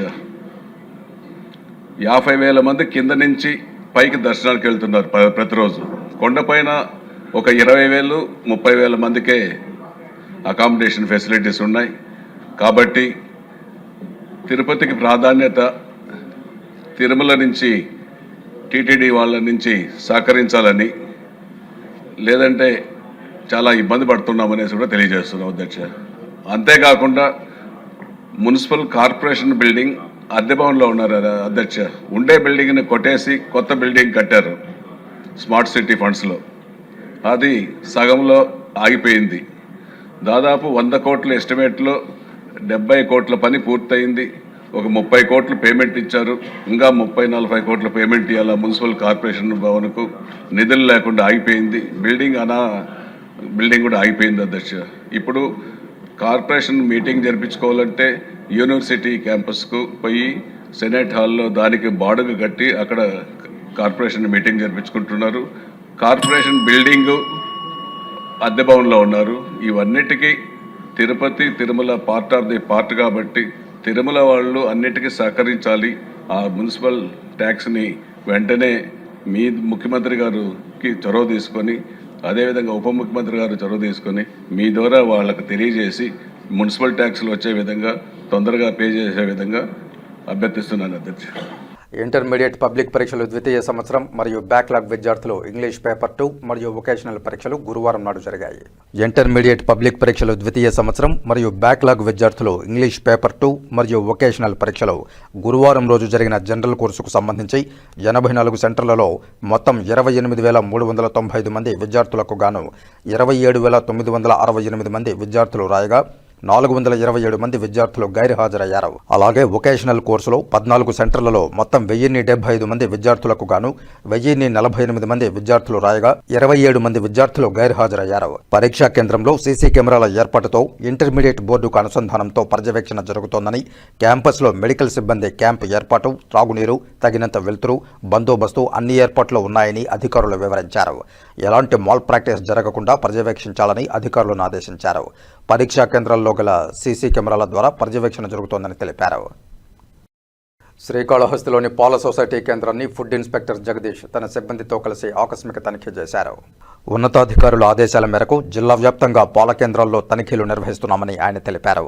పాలకోవా తయారీ కేంద్రాల నుంచి పాల నమూనాలు సేకరించి ప్రభుత్వ ప్రయోగశాలకు పంపిస్తున్నామని, నివేదికలు వచ్చిన తర్వాత తగిన చర్యలు తీసుకుంటామని చెప్పారు. పాల కేంద్రాలతో పాటు పాలు సేకరించే గ్రామాల్లో కూడా తనిఖీలు కొనసాగిస్తామని పేర్కొన్నారు. ఆహార భద్రతా కమిషనర్ వీరపాండ్యన్ గారి ఆదేశాలు రాష్ట్రమంతటా గత 2 రోజుల నుంచి పాల కేంద్రాలపైన దాడులు చేయడం, రాజమండ్రి దుర్ఘటన తర్వాత ఈ దాడుల్ని నిర్మూలన చేయడం జరిగింది. ఇన్ని రోజులు పాలు కేవలం కన్సంప్షన్ పాయింట్లోనే సేకరించి టెస్టింగ్ పంపిస్తున్నాం. బట్ ఇప్పుడు నుంచి ఏంటంటే ప్రొక్యూర్మెంట్ పాయింట్స్, అంటే ఇలాంటి పాలకోవా తయారీ కేంద్రాల కాడ నుంచి చుట్టుపక్కల అన్ని గ్రామాల నుంచి పాలు ఇక్కడికి వస్తాయి కాబట్టి ఈ సెంట్రల్ పాయింట్లో చేసి ఎటువంటి అడల్ట్రేషన్ గుర్తించవచ్చని ఇక్కడికి వచ్చి తనిఖీలు చేసి శాంపుల్ సేకరించడం జరిగింది. ఇంకా అలానే వచ్చే వారం రోజులు ప్రతి ఊర్లో ఒక్కొక్క రోజు సర్ప్రైజ్గా దాడులు చేస్తాము. ముందుగా ఎవరికి ఆ రోజు డిసైడ్ చేసి ఏ ఊరికి వెళ్ళి ఎక్కడ పాలు కేంద్రం చేయాలి, కుదిరితే రైతుల దగ్గరికి వెళ్ళి చిల్లింగ్ పాయింట్స్కి వెళ్ళి కూడా సర్ప్రైజ్ చెక్ చేస్తాము. ప్రాథమిక పరీక్షలు చేసిన తర్వాత ల్యాబ్కి పంపిస్తాము కన్సాలిడేటెడ్ రిపోర్ట్ కోసం. రిపోర్ట్ ఆధారంగా తమ చర్యలు చేస్తాము. ఇప్పటి వరకు మనకి ప్రాథమిక పరీక్షలు అంటే యూరియా కానీ స్టార్చ్ కానీ వాటిని చేస్తున్నామని కనుగొనలేదు. బట్ ల్యాబ్కి పంపిస్తే ఇంకా సూక్ష్మంగా వాళ్ళు సూక్ష్మ స్థాయిలో పరీక్ష చేసి రిపోర్ట్ పంపిస్తారు. కాబట్టి ఏది కూడా ప్రాథమిక పరిస్థితులను నిర్ధారించకుండా గవర్నమెంట్ ల్యాబొరేటరీ, ఆథరైజ్డ్ ల్యాబొరేటరీస్ పంపించి వాళ్ళ యొక్క రిపోర్ట్ ఆధారంగా చర్యలు చేస్తారు. నిన్న తిరుపతిలో జరిగాయండి, ఈరోజు కాళహస్తి, రేపు వేరే ఊళ్ళో చేస్తాము. కాళహస్తిలో ఈరోజు మధ్యాహ్నం ఇంకా 2-3 పాయింట్లు ఎక్కడ మొత్తం సమయం కావచ్చు. ఇంకా మాకు పైనుంచి ఇంటెలిజెన్స్ కూడా మాకు చెప్తారు, వాటిపైన టెండర్ గడువు ముగిసినా టీటీడీ అధికారులు 84 దుకాణాలను స్వాధీనం చేసుకోకుండా వాటికి పబ్లిక్ వేలం నిర్వహించకుండా నిర్లక్ష్యం వహిస్తున్నారని శివకామేశ్వరి పీఠం పీఠాధిపతి శివానంద స్వామి, రుద్రగిరి స్వామి, తిరుక్షేత్రాల రక్షణ సమితి అధ్యక్షులు తుమ్మా ఓంకార్, జై హిందుస్థాన్ పార్టీ రాష్ట్ర అధ్యక్షులు గోవర్ధన్ రెడ్డి, నీలకంఠ, అశోక్ తిరుపతి ప్రెస్ క్లబ్లో గురువారం మీడియా సమావేశంలో తెలియజేశారు. అదేవిధంగా మీరు చూసినట్లయితే claiming as legal heir TTD tender షాపులకి వారసులు అంట. ఎంతమంది? 26 మంది వారసులు ఉన్నారంట. ఇది ఒక ఆశ్చర్యకరమైన విషయం. ప్రైవేట్ ఆస్తి క్లెయిమ్ చేసుకుంటే మనమేం పట్టించుకోమండి. టీటీడీ ఆస్తిని 26 మంది క్లెయిమ్ చేస్తున్నారు. ఎంత దౌర్భాగ్య పరిస్థితి ఇది. ఎవరైనా ఈరోజు మేము ఒకటి అడుగుతున్నాం, టీటీడీ ఈవో గారు కానీ లేకపోతే అడిషనల్ ఈవో గారిని కానీ, వారి ఆస్తిని కబ్జా చేస్తే వారు ఏం చేస్తారు? వెంటనే పోలీస్ స్టేషన్లో పోయి ఎఫ్ఐఆర్ నమోదు చేపిస్తారు. మరి టీటీడీ ఆస్తిని అమ్మేస్తే మీరే చెప్పారు ఇక్కడ claiming as purchaser, claiming as legal hairs అని మీరే పొందుపరిచారు ఇక్కడ. మరి వీరి మీద ఎందుకు ఎఫ్ఐఆర్ నమోదు కాలేదు ఇంతవరకు? ఏంటిది? ఇంత దారుణమా, ఇంత అన్యాయమా? భారతదేశంలోనే ఎక్కడ ఇలాంటి జరిగిండదు. ఒక టీటీడీలో జరిగింది, ఒక తిరుమలలో జరిగింది. అది కూడా ఈ 84 షాపులది ఎప్పుడో 1976లో ఫస్ట్ టైం టెండర్లు వేశారంటండి. ఆ తర్వాత నుంచి టెండర్లు ఎప్పుడు వేయలేదు. వాళ్ళే అనుభవిస్తూ వస్తున్నారు. రెంట్లు కట్టరంట వాళ్ళు. గత ప్రభుత్వంలో మానవతా దృక్పథం కోణంతో వారందరికి కూడా రెన్యువల్ చేశారు. ఓకే చేశారు, మంచిది. 3 సంవత్సరాలు చేశారు. మళ్ళీ కూటమి ప్రభుత్వం వచ్చిన తర్వాత మరొక 6 నెలలు రెన్యువల్ చేశారు. ఈ రెన్యువల్ చేసే ప్రతిసారి కూడా కింద ఒక క్లాస్ పెట్టారండి. ఏమని పెట్టారు? ఎప్పుడైతే ఈ రెన్యువల్ పీరియడ్ అయిపోతుందో వెంటనే ఈ షాపుల్ని స్వాధీనం చేసుకుని టీటీడీ వారు ఆక్షన్ పెట్టాలి, మళ్ళీ టెండర్లకు పిలవాలని చెప్పేసి క్లియర్గా రాశారు. ఇది ప్రతి ఒక్కరికి లభ్యమవుతుందండి. టీటీడీ వెబ్సైట్లోనే వివరంగా ఉంటుంది. ఐటెం నంబర్ 18 ఇది 34/2022 సంవత్సరంలో ఐటెం నంబర్ 18లో కూడా క్లియర్గా రాశారు. ఏమని? ఎప్పుడైతే ఈ రెన్యువల్ పీరియడ్ 3 సంవత్సరాలు కంప్లీట్ అయిపోతుందో, ఎప్పటికి అయిపోతుంది అది? 31/3/2025కి కంప్లీట్ అయిపోతుందో వెంటనే వాటిని ఆక్షన్కి పెట్టేసేయండి అని చెప్పారు. ఇక్కడ వరకు బాగానే ఉంది. మళ్ళీ ఈ 31/3/2025 నుంచి మళ్ళీ 6 నెలలు పొడిగిచ్చారు వాళ్ళకి మానవతా దృక్పథంతో. ప్రతిసారి వాళ్ళ మీద ఏదో అర్థం కాదు కానీ వాళ్ళ మీద మానవతా దృక్పథంతో మరొక 6 నెలలు పొడిగిస్తూ ఏం చెప్పారంటే, వెంటనే 6 నెలలు గడువు ముగిసిన వెంటనే టీటీడీ ఆ షాపుల్ని స్వాధీనం చేసుకుని వాటిని టెండర్లకు పిలవండి అన్నారు. ఇంతవరకు ఈ రోజుటి వరకు గత సంవత్సరం 9వ నెలతో వాళ్ళ గడువు ముగిసిపోయింది. ముగిసిపోయినా కూడా ఈ రోజుటి వరకు టీటీడీ అధికారులు వాటిని స్వాధీనం చేసుకోకుండా వారినే కొనసాగిస్తాను. ఏమిటి పక్షపాతం? ఏంటి వివక్షత? ఇక్కడ లిస్ట్ ఒకటండి. మేము హైకోర్టులో కూడా కేసు వేసామండి దీని మీద. వేస్తే టీటీడీ వాళ్ళు హైకోర్టులో 58 మంది అని చెప్పారండి. ఈ 58 మంది ఎవర్రా అని చూసినాం మేము. దీంట్లో చూస్తే దీనిలో పేర్లు 32, 33 ఏ చెన్నయ్య, ఒకే వ్యక్తికి 2 షాపులు ఉంటాయి. మళ్ళీ 36, 37 చూస్తే కే కళావతి అనే ఆమెకి 2 షాపులు ఉంటాయి. ఒకే వ్యక్తికి 2 షాపులు, ఒకే కుటుంబానికి 2 షాపులు ఉన్నాయి.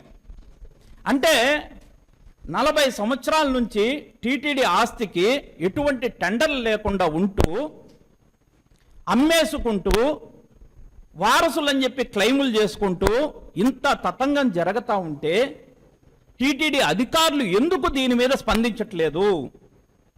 కోర్టులో కూడా హైకోర్టులో కూడా కేసు వేస్తే అక్కడ కూడా నీరు గార్చే పని చేస్తున్నారు టీటీడీ వారు. కాబట్టి రేపు జరగబోయేటువంటి బోర్డు సమావేశంలో మేము ఒకటే డిమాండ్ చేస్తున్నాం. తక్షణమే టీటీడీకి చెందినటువంటి వెంకటేశ్వర స్వామి ఆస్తి అది. ఆ ఆస్తిని వెంటనే టీటీడీ అధికారులు స్వాధీనం చేసుకుని పారదర్శకంగా టెండర్లు వేయండి. మేము గౌరవ హైకోర్టుకు వెళ్లే ముందు టీటీడీ వారికి, ఈఓ గారికి, అడిషనల్ ఈఓ గారికి 2 పర్యాలు ఫిర్యాదు కూడా చేశామండి. అయ్యా, ఈ విధంగా గతంలో మీరు ఏదైతే తీసుకున్నారో బోర్డు రెజల్యూషన్ పీరియడ్ కూడా అయిపోయింది, సమయం అయిపోయింది, వెంటనే చట్ట ప్రకారం మీరు ఆ షాపుల్ని స్వాధీనం చేసుకుని మళ్ళీ ఫ్రెష్ టెండర్స్ని పిలవండి అని చెప్పినాం. మేము చెప్పినా కూడా వాళ్ళు పట్టించుకోలేదు. భారతదేశంలో అందరూ చట్టాలు పాటిస్తారండి. ఈ దేశంలో అందరూ భారత రాజ్యాంగాన్ని అనుసరించి రూపొందించినటువంటి చట్టాలు అందరూ పాటిస్తున్నారు. మరి టీటీడీ మాత్రం చట్టాలను పాటించట్లేదు. ఇది చూడండి, GOMS నంబర్ 311/1990. ఈ జీవో ఏం చెప్తాందంటే అండి, ఈఓ కొన్ని అధికారాలు ఇచ్చిందండి. ఆ అధికారం ఏంటంటే ఈఓ గారికి రూల్ నంబర్ 218 బాగా వర్తిస్తుంది. టీటీడీ ఆస్తులను కాపాడే ప్రధానమైన బాధ్యత ఈఓ గారిది అని చెప్పింది. ఇదే జీవో కాపీలో ఇంకొకటి కూడా మెన్షన్ చేశారండి.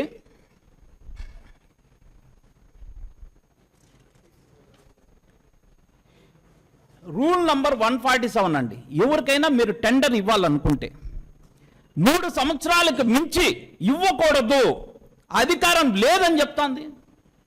మరి చట్టం క్లియర్గా ఉంది. ప్రభుత్వం రూపొందించినటువంటి చట్టం టీటీడీ కోసం దీన్నే అనుసరించాలి ఎవరైనా కూడా. మరి ఎందుకు ఈ చట్టాన్ని ఉల్లంఘించి ఈ 84 షాపుల వారికి అతిథులై చట్టానికి వ్యతిరేకంగా పవిత్రమైన తిరుమల క్షేత్రంలోనే అధర్మంగా ఎవరు కాపాడుతున్నారు? 40 సంవత్సరాల నుంచి ఎటువంటి టెండర్లు లేకుండా ఎవరు కాపాడుతున్నారు? వీరి వెనకాల ఎవరున్నారు? ఇది ఈరోజు మేము ప్రశ్నిస్తున్నాం. ఇది పెద్ద స్కామ్ టీటీడీ చరిత్రలోనే. కాకపోతే ఇది ఎవరికి తెలియలేదు. దీని వెనకాల కోట్లాది రూపాయల డబ్బులు కూడా చేతులు మారాయి. మీకు అందరికి కూడా తెలుసు, తిరుమలలో ఒక షాపు దొరకాలంటే 50 లక్షలు అడ్వాన్స్ ఇవ్వాలి. నిలబడితే 3-5 లక్షలు బాడుగు ఉంటుంది. అంత విలువైన స్థలాలు తిరుమలలో 40 సంవత్సరాల నుంచి కొంతమంది వ్యక్తులే కబ్జా చేసుకుని వాళ్ళు దాన్ని అమ్మేసి మళ్ళీ వాళ్ళు అమ్మేసింది కాకుండా ఆ అమ్మేసిన వాళ్ళకి మళ్ళీ వారసులు అంట, కొనుగోలు ఎవరైతే చేసింటే మళ్ళీ వాళ్ళకి వారసులు అంట. ఏంటి ఇది? ఇంత దారుణం, ఇంత అన్యాయం. టీటీడీ ఈవో గారికి మేము ఫిర్యాదు ఇచ్చాం. అయ్యా, మీరు ఏదైతే టీటీడీ బోర్డులో తీర్మానం చేశారో ఆ గడువు ముగిసింది, వెంటనే ఈ 84 షాపులను మీరు స్వాధీనపరచుకోండి అయ్యా అని చెప్పినాం. పట్టించుకోరు. ఎందుకు పట్టించుకోవట్లేదో అర్థం కావట్లేదు. ఇప్పుడు మేము ఒకటే అడుగుతున్నాం, మీ ఆస్తి ఎక్కడో ఉంటే ఈవో గారితో ఎవరో ఒక అధికారిది, మీరు పట్టించుకుంటారా? దాన్ని రక్షణ చేసుకుంటారా? లీజ్ పీరియడ్ ఒక లీజుకి ఇచ్చింటే లీజ్ అయిపోతే వెంటనే దాన్ని స్వాధీనం చేసుకుంటే, వాడు ఖాళీ చేయకపోతే కోర్టుకు వెళ్తారు, పోలీస్ స్టేషన్లో కంప్లైంట్ ఇస్తారు. మరి ఇక్కడ మాత్రం టీటీడీ ఆస్తి కాబట్టి కేవలం టీటీడీ ఆస్తి అన్నా, మాకు సంబంధం లేదన్నా. టీటీడీ ఆస్తి అయితే గాలికి వదిలేస్తారా? పట్టించుకోరా? అంటే ఇదేనా టీటీడీ అధికారులు, టీటీడీ యొక్క ప్రాపర్టీస్ని పరిరక్షించే బాధ్యత ఇదేనా? టీటీడీ బోర్డులో ఒక తీర్మానం చేసినప్పుడు ఆ తీర్మానం పీరియడ్ అయిపోతే వెంటనే టీటీడీ ఈవో గారు ఏం చేయాలి? వెంటనే వాటిని స్వాధీనపరచుకోవాలి. మీరే తీర్మానాలు చేస్తారు, మీరే ఉల్లంఘిస్తారు. ఇది ఎక్కడ న్యాయం? ఇది స్వామివారి సొత్తుని అమ్మే రైటు ఎవ్వరికి లేదు. స్వామివారి సొత్తుని వారసులు ఉంటారా? వెంకటేశ్వర స్వామికి వారసులు ఎవరండి? ఎవరు వారసులు? ఇదో ఇక్కడ 25 మంది అంట. మళ్ళీ వెంకటేశ్వర స్వామి ఆస్తికి 25 మంది వారసులు క్లెయిమ్ చేస్తున్నారు. కాబట్టి ఈ అన్యాయాన్ని, ఈ అవినీతిని తక్షణమే రేపు జరగబోయేటువంటి బోర్డు మీటింగ్లో ప్రధాన అజెండాగా పెట్టుకొని, ఎందుకంటే ఇది వెంకటేశ్వర స్వామి ఆస్తి, ప్రధాన అజెండాగా పెట్టుకొని దీని మీద తీవ్రమైనటువంటి చర్చ చేసి ఈ 40 సంవత్సరాలు వీరు చేసినటువంటి ఎవరైతే అమ్మేసినారో, ఎవరైతే లీగల్ హెయిర్ కాపాడుకుని మాదని క్లెయిమ్ చేస్తున్నారో వారందరి మీద చట్టపరమైనటువంటి చర్యలు తీసుకోండి.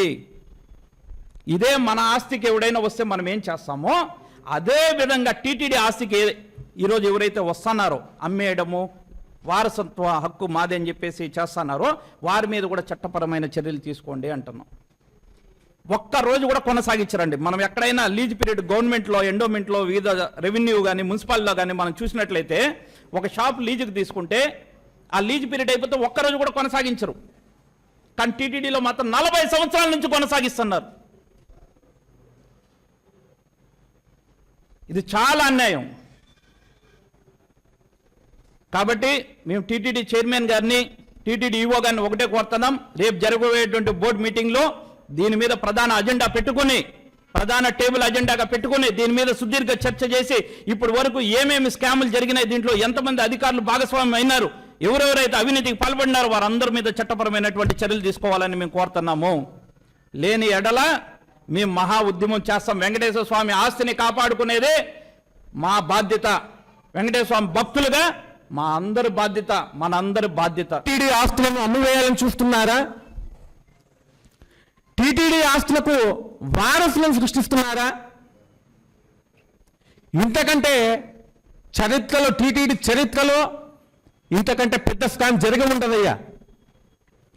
దాదాపు 40 సంవత్సరాలుగా, ఒకటి కాదు, రెండు కాదు, 40 సంవత్సరాలుగా 50కి పైగా షాపులను వారి యొక్క ఇష్టానుసారంగా వాడుకుంటూ, షాపులను వాడుకోవటమే కాకుండా అమ్మివేస్తూ ఉన్నారు కూడా కొందరు. అందులో వారసత్వ సంపదగా భావిస్తూ ఉన్నారు.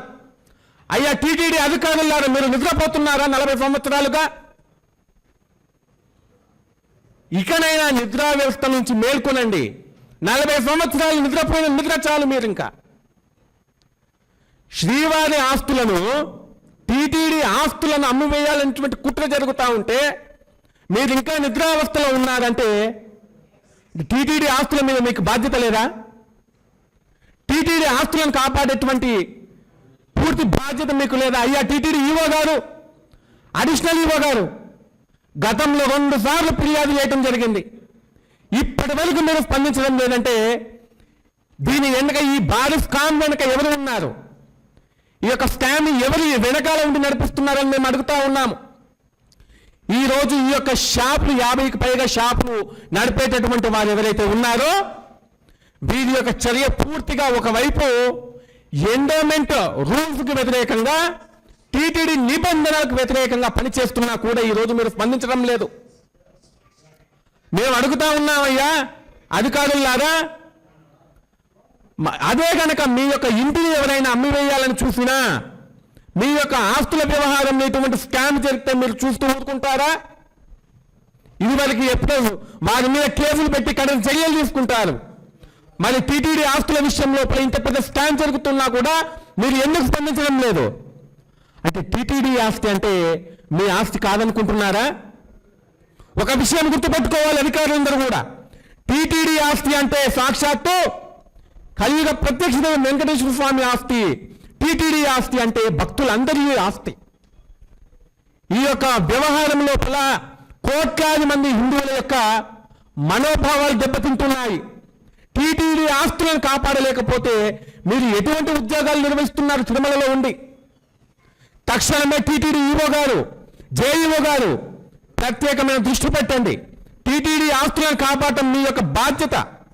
మేము ఒకటే విన్నవిస్తున్నాము, అయ్యా చైర్మన్ గారు, రేపటి రోజున జరిగేటటువంటి టీటీడీ పాలక మండలి సమావేశం లోపల ప్రత్యేకమైనటువంటి చర్చ దీని మీద జరగాలి. ఇప్పుడు కాసేపు ప్రకటనలు. చదలవాడ దంత వైద్య కళాశాల మరియు సూపర్ స్పెషాలిటీ ఆసుపత్రిలో అత్యాధునిక దంత వైద్య సేవలు అందుబాటులోనికి తెచ్చారు. అన్ని దంత సమస్యలకు ఒకే చోట పరిష్కారం. అన్ని రకాల వైద్య సేవలు అందుబాటులో ఉన్న ప్రాంగణం చదలవాడ దంత వైద్యశాల. అనుభవజ్ఞులైన వైద్యులచే అందమైన చిరునవ్వు కోసం ఆధునిక దంత వైద్యం. పిప్పి పళ్లకు, రూట్ కెనాల్, చిగురువాపు వ్యాధులకు అత్యాధునిక చికిత్స. ఎత్తుపళ్ళు, వంకర పళ్ళు, రంగుమారిన పళ్లకు ప్రత్యేకమైన వైద్య బృందంచే చికిత్స. అంతేకాకుండా చదలవాడ విద్యా సంస్థల్లో రాయలసీమలోనే ఆర్కిటెక్చర్ కోసం మొట్టమొదటి private college Chadalavada Aruna school of architecture. అత్యుత్తమ ఇన్ఫ్రాస్ట్రక్చర్ కలిగి సమర్థవంతమైన టీచింగ్ స్టాఫ్తో విద్యార్థులకు ప్రాక్టికల్స్తో కూడిన విద్యాబోధన చదలవాడ అరుణ స్కూల్ ఆఫ్ ఆర్కిటెక్చర్లో. సంప్రదించండి చదలవాడ కృష్ణతేజ దంత వైద్య కళాశాల, రేణిగుంట రోడ్, తిరుపతి. తిరిగి వార్తల్లోకి స్వాగతం. Navy vice admiral Sanjay Bhalla, MLA Mynampally Rohit Tirumala శ్రీవారిని దర్శించుకుని మొక్కులు చెల్లించుకున్నారు. శ్రీవారి దర్శనార్థం కుటుంబ సభ్యులతో కలిసి తిరుమలకు చేరుకున్న వీరు వీఐపీ బ్రేక్ ప్రారంభ దర్శన సమయంలో శ్రీవారిని దర్శించుకున్నారు. దర్శనానంతరం రంగనాయకుల మండపంలో వేద పండితులు వేదాశీర్వచనం పలుకగా ఆలయ అధికారులు స్వామివారి వస్త్రంతో సత్కరించి వీరికి శ్రీవారి తీర్థప్రసాదాలను అందజేశారు. నటుడు లారెన్స్, నటి మనీషా తిరుమల శ్రీవారిని దర్శించుకుని మొక్కులు చెల్లించుకున్నారు. శ్రీవారి దర్శనార్థం కుటుంబ సభ్యులతో కలిసి తిరుమలకు చేరుకున్న వీరు వీఐపీ బ్రేక్ ప్రారంభ దర్శన సమయంలో శ్రీవారిని దర్శించుకున్నారు. దర్శనానంతరం రంగనాయకుల మండపంలో వేద పండితులు వేదాశీర్వచనం పలుకగా ఆలయ అధికారులు స్వామివారి వస్త్రంతో సత్కరించి వీరికి శ్రీవారి తీర్థప్రసాదాలను అందజేశారు.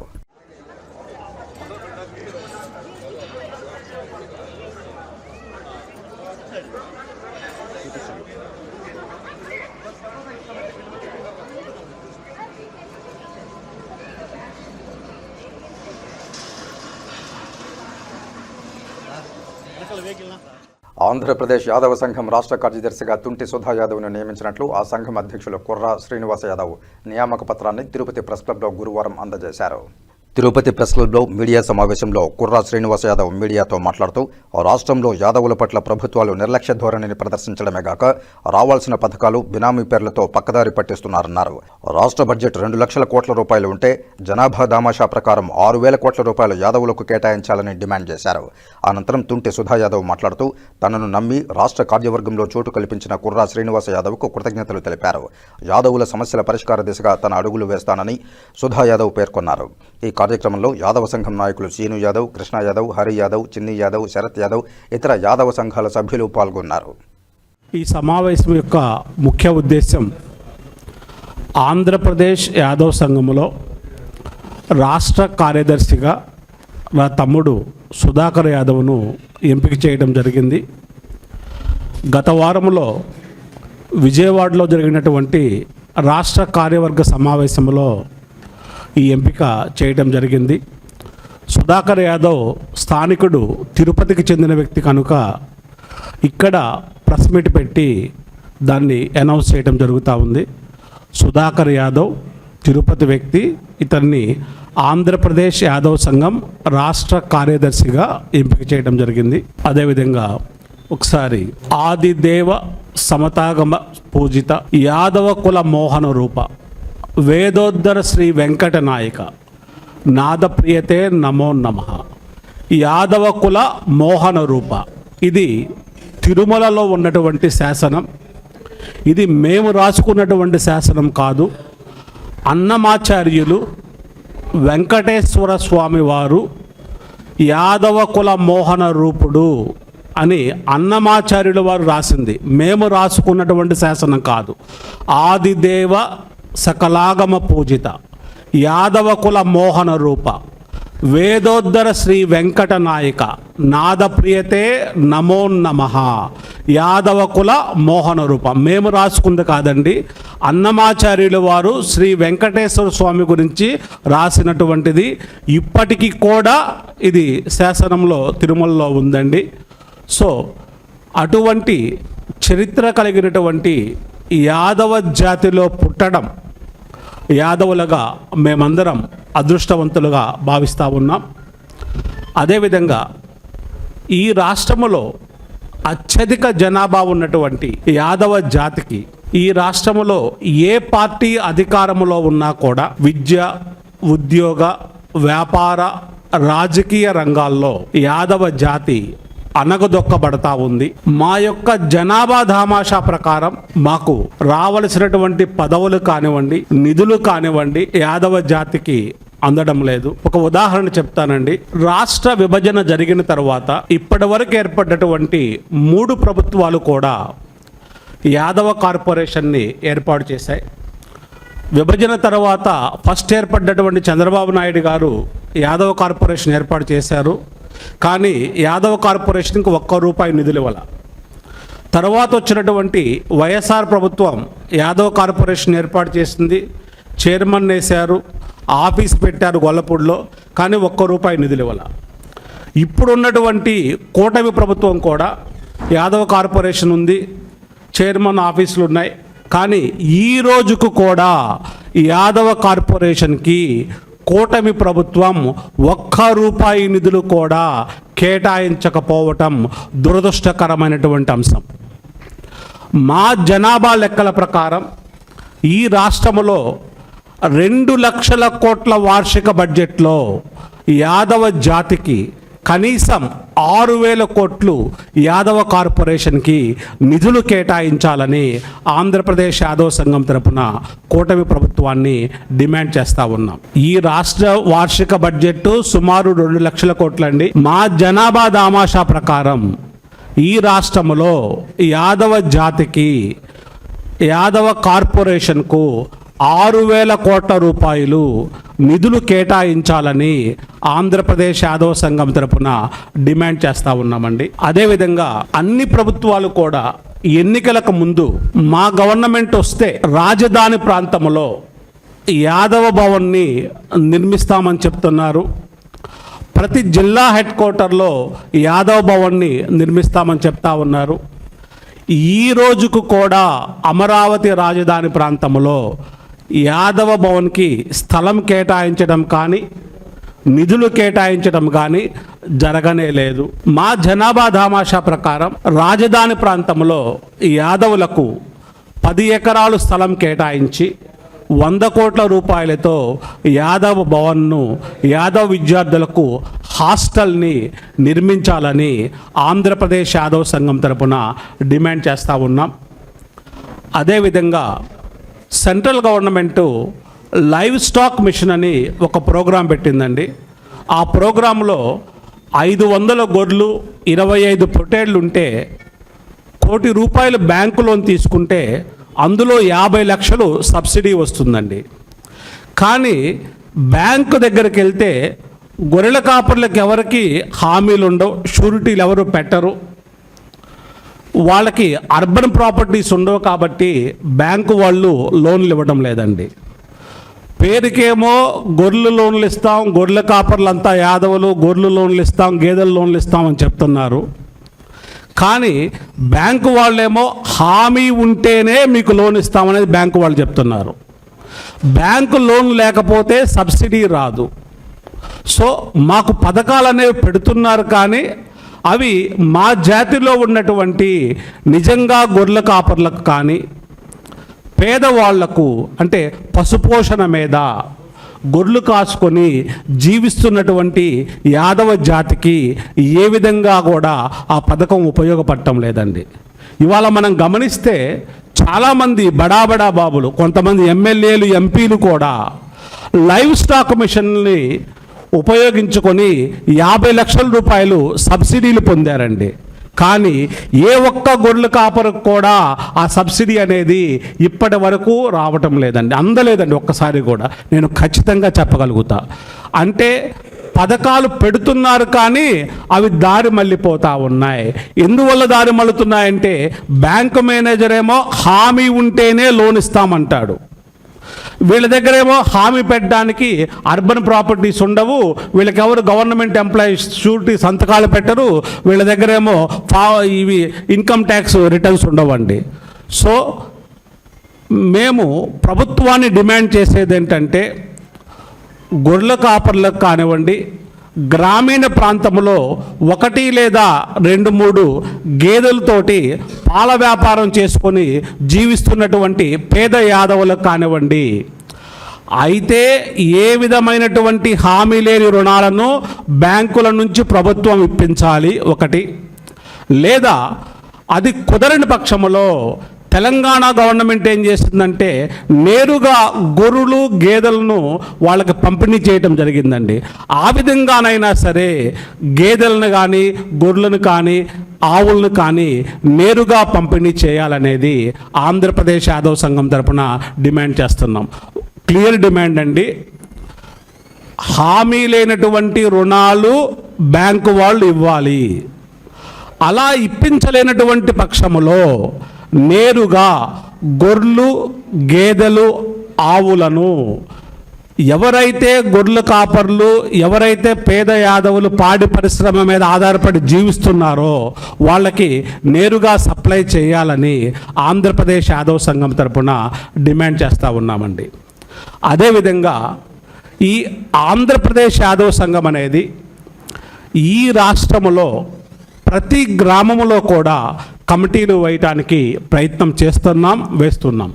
ప్రతి మండలంలో కూడా కనీసం 200 మందితో కమిటీలు వేయటానికి మేము ప్రయత్నం చేస్తున్నాం. అందులో భాగంగా తిరుపతి నుండి మా సోదరుడు సుధాకర్ యాదవ్ని రాష్ట్ర కార్యదర్శిగా ఎంపిక చేయటం జరిగింది. ఈ రాష్ట్రంలో ఏ పోలీస్ స్టేషన్ పరిధిలో, ఏ ఎంఆర్ఓ ఆఫీస్ పరిధిలో యాదవులకు ఏ ఇబ్బంది వచ్చినా ఆంధ్రప్రదేశ్ యాదవ సంఘం ఆ పోలీస్ స్టేషన్కి, ఆ ఎంఆర్ఓ ఆఫీస్కి వెళ్ళి యాదవుల సమస్యలపైన పోరాటం చేయటానికి ఆంధ్రప్రదేశ్ యాదవ సంఘం సిద్ధంగా ఉందని మీడియా ద్వారా మా యాదవ జాతికి తెలియచేస్తూ ఉన్నామండి. ముఖ్యంగా మా యాదవులకు వచ్చే సమస్య ఎక్కువగా పోలీస్ స్టేషన్, ఎంఆర్ఓ ఆఫీస్ అండి. పోలీస్ స్టేషన్లో ఎక్కువగా వీళ్ళ మీద తప్పుడు కేసులు కడతా ఉన్నారండి. ఎంఆర్ఓ ఆఫీసులో వీళ్ళ భూమి 5 సెంట్లు 10 సెంట్లు పక్కోళ్ళకి ఎక్కించి అంత డబ్బులు తీసుకురా ఇంత డబ్బులు తీసుకురా అని బాగా ఇబ్బంది పెడతా ఉన్నారండి. ఇందులో చదువుకోని వాళ్ళు గ్రామాల్లో ఎలా ఆ సమస్య పరిష్కరించుకోవాలో తెలియక అక్కడ దగ్గర ఉన్నటువంటి ఎమ్మెల్యే వర్గం వాళ్ళ దగ్గరికి వెళ్ళి వేలాది రూపాయలు వాళ్ళ ఖర్చు పెట్టి చాలా ఇబ్బందులు పడతా ఉన్నారండి. సో ఈ రాష్ట్రంలో ఏ మండలంలోనైనా, ఏ గ్రామంలోనైనా 175 నియోజకవర్గాల్లో ఎక్కడైనా సరే యాదవ కుటుంబ సభ్యులకు ఏ పోలీస్ స్టేషన్ పరిధిలో, ఏ ఎంఆర్ఓ ఆఫీస్ పరిధిలో ఏ చిన్న ఇబ్బంది వచ్చినా సరే వాళ్ళ సమస్య పైన పోరాటం చేయడానికి ఆంధ్రప్రదేశ్ యాదవ సంఘం సిద్ధంగా ఉందని మీడియా మిత్రుల ద్వారా యాదవ సమాజానికి భరోసా ఇవ్వడానికి ఆంధ్రప్రదేశ్ యాదవ సంఘం ప్రయత్నం చేస్తుందండి. నమస్కారం. మేమేమనుకుంటున్నామంటే ఈ యాదవులకి పశు పోషణ మీద, పశువులను పోషించటం మీద అమితమైన ఇష్టం ఉందండి. సో తిరుమల వారు ఒక డైరీని పెడితే, తిరుమల వారే నేరుగా ఒక డైరీని పెడితే ఆ డైరీలో ఆవుల్ని మేము కూడా ఇస్తామండి, గ్రామాల నుంచి సేకరిస్తామండి, మేము ఇస్తాము, గ్రామాల నుంచి కూడా సేకరిస్తాం. దానివల్ల మా వాళ్ళకు కూడా చాలామందికి పని దొరుకుతుందండి డైరీలో. తిరుమల వాళ్ళు పెట్టిన డైరీ కాబట్టి స్వచ్ఛమైన నెయ్యి వస్తుందండి. దానికి సింపుల్ పరిష్కారం అనుకుంటున్నాం మేము. ఎందుకంటే జగన్మోహన్ రెడ్డి కల్తీ చేశాడని చంద్రబాబు నాయుడు అంటాడు, చంద్రబాబు నాయుడు కల్తీ చేశాడని జగన్మోహన్ రెడ్డి అంటాడు. ఇద్దరు తప్పులే చేస్తున్నారండి అనేది మా యొక్క అభిప్రాయం. ఇద్దరు కరెక్ట్ కాదు కాబట్టి తిరుమల వాళ్ళే స్వచ్ఛందంగా ఒక డైరీ పెడితే ఖచ్చితంగా స్వచ్ఛమైనటువంటి నెయ్యి స్వామివారికి అందుతుందనేది మా యొక్క భావన అండి. కల్తీ అనేది జరిగితే ఎవరైతే చేశారో దానికి కారకులైతే ఎవరైతే ఉన్నారో వాళ్ళని ప్రభుత్వం కఠినంగా శిక్షించాలని ఆంధ్రప్రదేశ్ యాదవ సంఘం తరపున డిమాండ్ చేస్తూ ఉన్నాం. ఆ కల్తీలో ఏ పార్టీ వ్యక్తులున్నా వాళ్ళు ఎంత పెద్ద వ్యక్తులైనా సరే వాళ్ళని కఠినంగా శిక్షించాలని ఆంధ్రప్రదేశ్ యాదవ సంఘం తరపున డిమాండ్ చేస్తున్నామండి. ఖచ్చితంగా కల్తీ స్వామివారి ప్రసాదం కల్తీ జరిగింది, ఖచ్చితంగా వాళ్ళని శిక్షించండి అని అవసరమైతే ప్రతి గ్రామ స్థాయికి మేము తీసుకెళ్తామండి. ప్రతి గ్రామ స్థాయిలో కూడా ప్రభుత్వాన్ని అధికారంలో ఉన్న వాళ్ళని డిమాండ్ చేస్తామండి. ఎవరైతే కల్తీ చేశారో వాళ్ళు ఎంత పెద్దవాళ్ళైనా సరే వాళ్ళని శిక్షించమని డిమాండ్ చేస్తామండి. మేము భవిష్యత్తులో తిరుమల వాళ్ళు డైరీ పెడితే స్వామివారికి స్వచ్ఛమైన నెయ్యి అందుతుందని మేము భావిస్తున్నామండి. ఇక్కడికి విచ్చేసిన మా అన్నగారు, మా స్నేహితులు, అన్నదమ్ములు, ప్రతి ఒక్కరికి, మీడియా మిత్రులందరికీ పేరున ధన్యవాదాలు. ఆంధ్రప్రదేశ్ యాదవ సంఘం కార్యదర్శిగా నేను ఎంచుకునే దానికి మా మీద నమ్మకంతో మా అన్న కురా యాదవ్ గారు నాకు ఇచ్చిన పదవికి శ్రీనివాస్ యాదవ్ అన్న గారికి ప్రత్యేకంగా ధన్యవాదాలు. అలాగే తొందరలో కమిటీ వేసి మా యాదవ్ సంఘం తరపున ప్రతి ఒక్క నియోజకవర్గంలో కానీ ప్రతి ఒక్క గ్రామంలో కానీ తిరిగి మా వంతు సహాయం అనేది ఖచ్చితంగా యాదవ్ కులసం తరపున గ్రామ స్థాయిలో ముందుకెళ్తామని ఈ సభాముఖంగా తెలియజేసుకుంటున్నాం. కృష్ణం వందే జగద్గురు. ఈరోజు హైదరాబాద్ నుంచి అన్న తిరుపతికి ఆంధ్రప్రదేశ్ యాదవ్ సంఘాన్ని తీసుకొని వచ్చి తిరుపతిలో మా అన్న సుధా యాదవ్ గారికి ఆంధ్రప్రదేశ్ యాదవ్ సంఘానికి సెక్రటరీగా చేయడం మా అందరికీ కూడా ఎంతో ఆనందదాయకం. ఎందుకంటే ఇప్పటికే తిరుపతిలో అనేక సంఘాలు ఉన్నాయి. అఖిల భారతీయ భారత వాసుదేవ యాదవ్ సంఘం, యాదవ్ హక్కుల పోరాట సమితి, ఇట్లా ఎన్ని సంఘాలు ఉన్నా కానీ అన్ని సంఘాలకు సరిపడా అందరూ ఫైట్ చేయగల సమస్యలు అనేకం ఉన్నాయి. 75-80 సంవత్సరాల నుంచి ఇప్పుడు అన్న చెప్పినట్టు జనాభా దామాషా ప్రకారం మాకు రావాల్సినటువంటి సీట్ల విషయంలో కానీ, అదేవిధంగా తిరుమల సన్నిధి గొల్ల మా ఆత్మగౌరవానికి సంబంధించినటువంటి ఆ సన్నిధి గొల్ల విషయంలో కానీ, ఇప్పుడు కొత్తగా అంటే అదేంటో మరి ఈ టీడీపీ గవర్నమెంట్ వచ్చిన ప్రతిసారి కూడా ఎవరైతే ఫ్రంట్ లైన్ వారియర్స్గా ఉంటారో టీడీపీ పార్టీకి ఆ యాదవులకే కొత్త సమస్యలు పుట్టుకొస్తుంటాయి. ఈరోజు మన తిరుమలకి కోతవేటు దూరంలో ఉండేటువంటి కళ్యాణ అభయ వెంకటేశ్వర స్వామి వారి ఆలయంలో సన్నిధి గొల్లకి అతన్ని తీసేసి అతని ప్లేస్లో ఏదో టెంపరీగా ఇవ్వాలని చెప్పి వాళ్ళు మాట్లాడుకొని గతంలో నుంచి చేసేటువంటి ఆ సన్నిధి గొల్లను తీసేయడం జరిగింది. అదేవిధంగా గతంలో తిరుమలకు సంబంధించి 55 జీవో ఒకటి తీసుకుని వచ్చి వంశపారంపర్యం తీసేయడం జరిగింది. ఇంకా అన్న చెప్పినట్టు ఈ లైవ్ మిషన్లో పూర్తిగా ఎక్కడా కానీ ఒక్క యాదవుడికి కూడా న్యాయం జరిగినటువంటి పరిస్థితి లేదు. మేము కనీసం చెవులతో కూడా వినలేదు. ఎమ్మెల్యేలు, ఎంపీలు వాళ్ళ బినామీలను పెట్టుకుని వాళ్ళ స్థాయిలో వాళ్ళు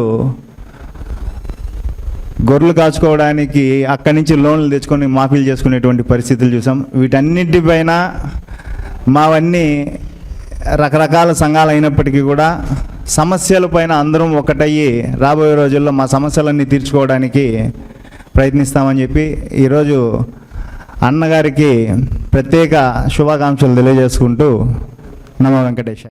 చిత్తూరు నగరంలోని రోడ్డు విస్తరణ పనులను 45 రోజుల్లో పూర్తి చేస్తామని చిత్తూరు నగరపాలక సంస్థ కమిషనర్ నరసింహప్రసాద్ తెలిపారు.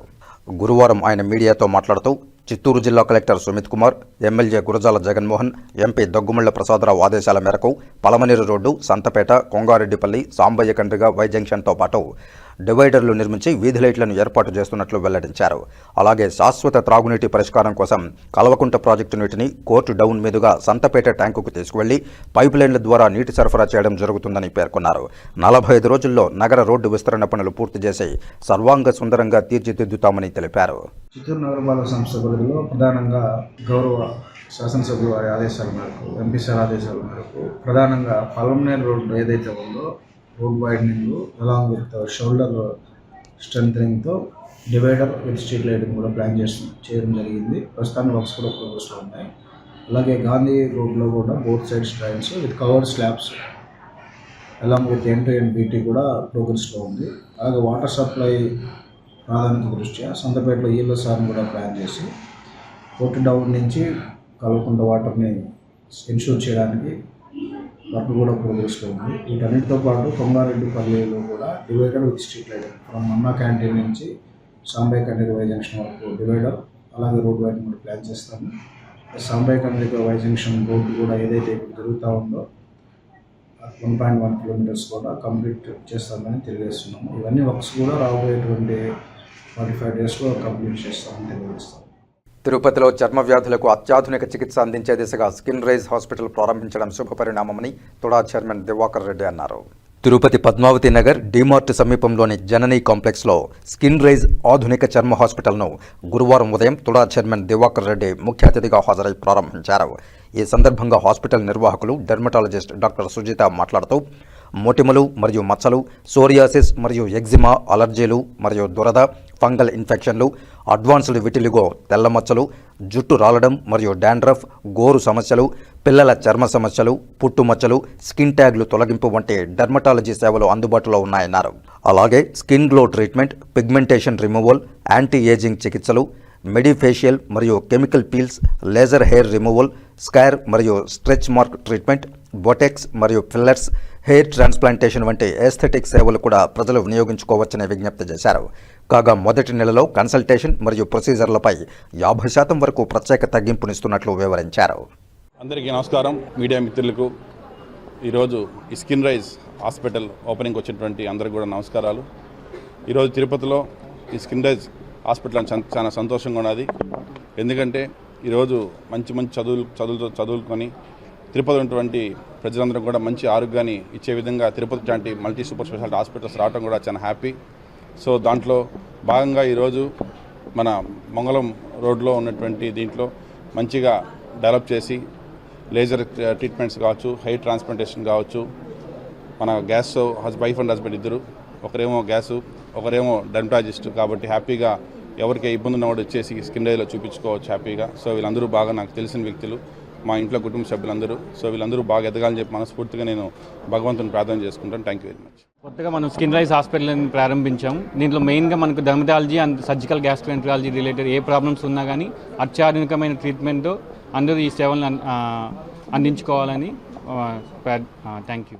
నమస్తే అండి, నేను డాక్టర్ సుజిత, డెర్మటాలజిస్ట్. తిరుపతిలో ఒక safe and advanced hair and skin ట్రీట్మెంట్స్తో మేము మా స్కిన్ రైజ్ క్లినిక్ని ఈరోజు స్టార్ట్ చేశాము. నేను ఎండి డెర్మటాలజీ మణిపాల్లో చేశాను. తర్వాత అలాగే హెయిర్ ట్రాన్స్ప్లాంటేషన్లో ఫెలోషిప్ ఢిల్లీలో చేశాను. తర్వాత ముంబై అండ్ కోల్కతాలో కూడా ఇంజెక్టబుల్స్ అండ్ ఎస్థెటిక్స్లో ట్రైనింగ్ నేర్చుకున్నాను. ఒక advanced level, world class level lasers and treatment తిరుపతిలో ఇవ్వాలనేసి మేము మా స్కిన్ రైజ్ క్లినిక్ని స్టార్ట్ చేశాము. హెయిర్ ట్రాన్స్ప్లాంటేషన్, అలాగే హెయిర్ లేజర్, అలాగే పిగ్మెంట్ లేజర్ కూడా మేము ఇక్కడ స్టార్ట్ చేశాము. మన హాస్పిటల్ ప్రారంభించినందుకు కొత్తగా ఈ నెలలో మేము కన్సల్టేషన్ మరియు ప్రొసీజర్లపై 50% ఆఫర్గా పేషెంట్స్కి హెల్ప్ చేయాలనే ఉద్దేశంతో ఇస్తున్నాము. బంతిపూలు రైతులకు కంటతడి పెట్టేస్తున్నాయి. కిలో బంతిపూలు రూపాయికి పడిపోవడంతో రైతులు కన్నీరు మున్నీరవుతున్నారు. బంతిపూల రైతుల వెతలపై సిటీ కృష్ణతేజ ఛానల్ అందిస్తున్న స్పెషల్ స్టోరీ. గత నెలలో 20 నుంచి 30 రూపాయలు ఉన్న బంతిపూలు 5 రోజుల వ్యవధిలోనే కిలో బంతిపూలు 1 రూపాయికి పడిపోవడంతో దిక్కుతోచని స్థితిలో బంతిపూల రైతులు కొట్టుమిట్టాడుతున్నారు. గత నెలలో ఆశాజనకంగా కనిపించిన ధరలు హఠాత్తుగా పాతాళానికి పడిపోయాయి. ఉమ్మడి చిత్తూరు జిల్లాలో 2000 ఎకరాల్లో వివిధ రకాల పూల తోటలను సాగు చేస్తున్నారు. కుప్పం, వీకోట, పలమనేరు, పొంగనూరు, మదనపల్లి, బైరెడ్డిపల్లి తదితర మండలాల్లో పూల తోటలు సాగు చేస్తున్నారు. చామంతి పూల ధరలు సరిగ్గా 2 వారాల క్రిందట కిలో 90 రూపాయల నుంచి 100 రూపాయల దాకా ఉండేవి. ప్రస్తుతం కిలో 20 రూపాయల నుంచి 30 రూపాయలకు ధర పడిపోవడంతో వ్యాపారులు తీసుకురమ్మంటేనే పూలను కోసి తీసుకువస్తున్నారు.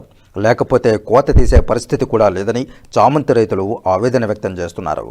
గతంలో కోసిన పూలను నెల్లూరు, గుంటూరు, విజయవాడ, చెన్నై, బెంగుళూరు తదితర ప్రాంతాలకు ఎగుమతి చేసేవారు. ధర లేకపోవడంతో రైతులే వ్యాపారస్తులకు ఫోన్లు చేసి తమ పంటను కొనుగోలు చేయాలని బ్రతిమాలుతున్నారు.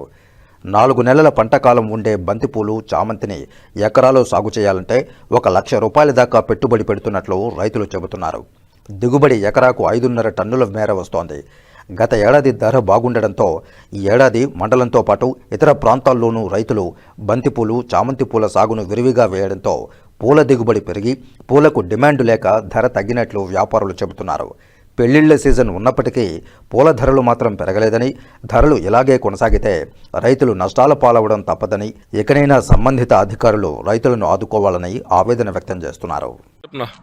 నా పేరు దేవదత్త, కోలార్ డిస్టిక్ పొలదేవి గ్రామం. అదే ఇట్లా 3 ఎకరాలు పంట చేసినాము.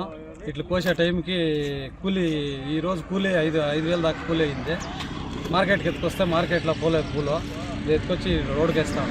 ఏం చెప్తానన్న మార్కెట్లో పూలే వద్దుంటా ఉన్నారు. ఎంత అయింది నా ఖర్చు ఇప్పుడు మీకే? ఖర్చు దాదాపుగా ఇప్పుడు 3 లక్షల వరకు వచ్చింది. 3 లక్షలు. ఇప్పటి వరకు ఏం రూపాయి రాలేదు. ఈ రోజు కోసి ఎత్తుకొచ్చేదానికి ఎంత ఖర్చు అయింది? 5,000 ఖర్చు వచ్చింది, కానీ ఏం రాలేదు. ఇప్పుడు రోడ్లో పారేస్తా ఉన్నారు. నా పేరు రాజప్ప, మాది వీకోట మండలం బోడిగుడ్లపల్లి గ్రామము. 1 ఎకరా సాగు చేసినాము బంతిపూలు. మార్కెట్కి వేసుకొని వచ్చినాము కోసి. 1 రూపాయి కూడా అడిగేవాళ్ళు లేదు, ఎత్తుకునే మానవుళ్ళే. ఎత్తుకొని వచ్చి రోడ్డు పక్కన పోసేస్తా ఉన్నాము. దాదాపు 20 మూటలు దగ్గర పోసినాము. 1 రూపాయి ఇప్పుడు చేతికి రాలేదు. మొత్తం ఎత్తుకోపోయి రోడ్లో పోసేస్తా ఉన్నాము. ఎకరాకి ఎంత ఖర్చు వస్తుందా? ఎకరాకి 50 నుంచి 60 దాకా వచ్చింది. కానీ ఇప్పుడు కోసుకొని వస్తా ఉంటే కోసుకొని వచ్చిండే వాళ్ళు ఒకే 1 పువ్వు కూడా అడిగేవాళ్ళే. వద్దు మార్కెట్లోకి ఎత్తుకోపోయి ఏమన్నా చేసుకుంటాం. ఇక వార్తలు ముగించే ముందు ముఖ్యాంశాలు మరోసారి చూద్దాం. తిరుపతి నగరపాలక సంస్థ పరిధిలోని టీటీడీ ఆస్తులకు చెల్లించాల్సిన బకాయిలు విడుదల చేయండి. అసెంబ్లీలో తిరుపతి ఎమ్మెల్యే ఆరణి వాణి. రైతులకు కంటతడి పెట్టిస్తున్న బంతిపూలు. కిలో బంతిపూలు 1 రూపాయికి పడిపోవడంతో కుదేలవుతున్న బంతిపూల రైతులు. City Krishna Teja channel special story. చిత్తూరులో రోడ్డు విస్తరణ పనులు 45 రోజుల్లో పూర్తి చేస్తాం. నగరపాలక సంస్థ కమిషనర్ నరసింహప్రసాద్ వెల్లడి. ఈ వార్తలు ఇంతటితో సమాప్తం. నమస్కారం.